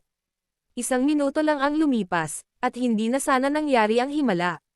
Matapos marinig ni Jae-chan na itinataguyod ni Bogum ang lehitimong pagtatanggol sa sarili, nagalit siya ng husto at gusto na lang sumugod para bugbugin si Bogum. Mabuti na lang at dumating si Choi Sang para pigilan siya. Sinabi niya na ang kanyang kapatid ay dating isang deserter. Labis na nakonsensya si Choi Sang dahil sa pagtatakip niya sa kanyang kapatid, ngunit nakapatay pa ito ng maraming tao, kasama na ang amo ni Choi Sang. Hindi napigilan ni Jae-chan na magalit nang marinig ang buong katotohanan. Sinisi niya si Choi Sang sa pag-uusap tungkol dito sa oras na ito. Umabot sa sukdulan ang galit sa kanyang puso. Ngayon, gusto na lang hanapin ni Jae-chan si Bogum para mailabas ang kanyang galit. Pero pinigilan siya ni Choi Sang. Kung susuntukan siya ni Jae-chan ngayon, aalisin siya ng korte sa kanyang katayuan bilang tagayusig. Kaya naman, ang pinakamahusay na paghihiganti ay ang matiyagang paghihintay sa paglilitis. Doon, pagbabayaran ni Jae-chan ng malaki si Bogum para sa mga kasalanang nagawa niya. Sa pagbabalik sa investigasyon, ang prosekusyon ay nangangalap ng ebidensya kaugnay ng hindi makatarungang kaso. Ang katotohanang patay na ang mamamatay tao ay naging dahilan upang maisara ang maraming kaso. Ngayon, ang lahat ay nakatuon sa kaso ni Bogum, ang taong humubog ng ebidensya. Labis siyang nag-aalala ngayon. Personal siyang tumayo upang ipagtanggol ang direktor ng law firm. Nang masaksihan ni Director Kang ang kanyang pagiging lihim, agad niyang napagtanto na si Bogum ang may sala. Gayunpaman, hindi iyon kasing halaga ng reputasyon ng kumpanya. Kaya naman, gusto ni Direktor Kang na sabihin niya ang buong katotohanan bago pumunta sa korte. Sa wakas, nagising si Hongjo. Masayang tumakbo si Jay Chan papunta sa ospital upang bisitahin ito. Nang makita niyang ligtas na ligtas ang kanyang kasintahan, parang naibsan niya ang bigat ng kanyang puso. Upang matiyak ang kaligtasan ni Hongjo, hiniling ni Jay Chan sa pulisya na protektahan siya bilang isang mahalagang saksi. Ang taong may tungkulin sa misyong ito ay si Gutak. Ngayon ay maaari nang mag-focus si Jay Chan sa paparating na mahalagang kaso. Ngayon ang paunang paglilitis para sa abogadong si Bogum. Lahat ng ebidensyang iniharap ng prosekusyon ay tinanggihan nila. Hiniling nila na ipatawag ang mga saksi upang kumuha ng mga pahayag. Tila magiging mahaba at napakatensyonado ang paglilitis na ito. Para makapaghanda ng mabuti sa pagpunta sa korte para kumuha ng mga pahayag, niyaya ni Jay Chan ang lahat na uminom para mapalakas ang kanilang loob. Biglang umilo ang telepono ni Gutak at nakita ang wallpaper. Nang makita ni Jay Chan ang larawan, napagtanto niyang silhouette pala iyon ni Hongjo. Pero hindi pa rin niya alam kung sino ang kumuha ng litrato kasama si Gutak. Pagkaalis ni Hongjo, iminungkahi ni Jay Chan na magpanggap na hindi niya alam. Sa ganoong paraan, patuloy silang magiging magkaibigan. Ngayon ang araw ng mahalagang paglilitis. Lahat ay labis na kinakabahan at nag-aalala tungkol sa huling resulta.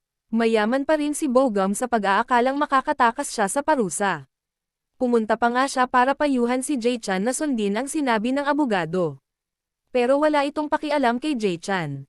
Gagawin niya ang lahat para makulong si Bogum. Si Choi Sang ang unang taong inimbestigahan ng abogado ng depensa. Ayon sa sakdal na inilabas ng korte, nais ng prosekusyon na kasuhan si Bogum dahil sa pamemeki ng mahahalagang ebidensya. Nagdagdag siya ng isang bote ng lason sa ulat ng pagsusuri sa pinangyarihan ng krimen. Ang mahalagang banggitin ay ang sulat kamay sa dulo ng listahan ng mga nakumpiskang exhibit ay kay Choi Sang. Ikinwento niya na nang suriin nilang muli ang mga exhibit, dahil nakita ni Choi Sang na nawawala ang pangalan ng bote ng lason, idinagdag niya ito sa listahan. Ito rin ang nakita ni Gutak sa kanyang panaginip. Nagsimula siyang matakot sa senaryo kung saan palalayain si Bogum. Nang tanungin ng abogado si Choi Sang kung sino ang malamang nagagawa ng pekeng ebidensya, walang atubiling itinuro ni Choi Sang si Bogum. Dahil noong mga panahong iyon, ang namamahala lamang siya ay ang pagsuporta sa prosekusyon. Kaya lahat ng parangal pagkatapos ng kaso ay natanggap ng abogado na si Bogum. Sa makatuwid, walang dahilan si Choi Sang para gumawa ng ebidensya. Ang kalamangan ay nagsimulang humilig patungo sa prosekusyon. Ang pangalawang saksi na ipinatawag ng korte ay si Hongjo. Siya ang biktima ng kasong nangyari sa rooftop ilang araw na ang nakalipas. Habang kinakaladkad si Hongjo papunta sa rooftop, malinaw niyang nakita ang dalawang taong may hawak na payong. Sumasalungat ito sa pahayag ni Bogum. Gaya ng sinabi niya noon, si Runa ang nagbubuhat kay Hongjo papunta sa rooftop. Kung gayon, wala siyang malayang kamay para humawak ng payong. Ngunit kung mayroong dalawang salarin, ang paglitaw ng dalawang payong ay lubos na makatwiran. Ngayon ay pagkakataon na ng abogado ng depensa na magtanong. Binigyan niya si Hongjo ng isang instruction sheet tungkol sa droga at hiniling sa kanya na basahin ito. Binigyang diin ni Lawyer Park ang seksyon tungkol sa mga side effect ng gamot na nagdudulot ng mga halusinasyon sa mga gumagamit. Batay sa puntong ito, buong kumpiyansang itinanggi ni Lawyer Park ang lahat ng paratang. Tinutukan ni Hongjo si Bogum.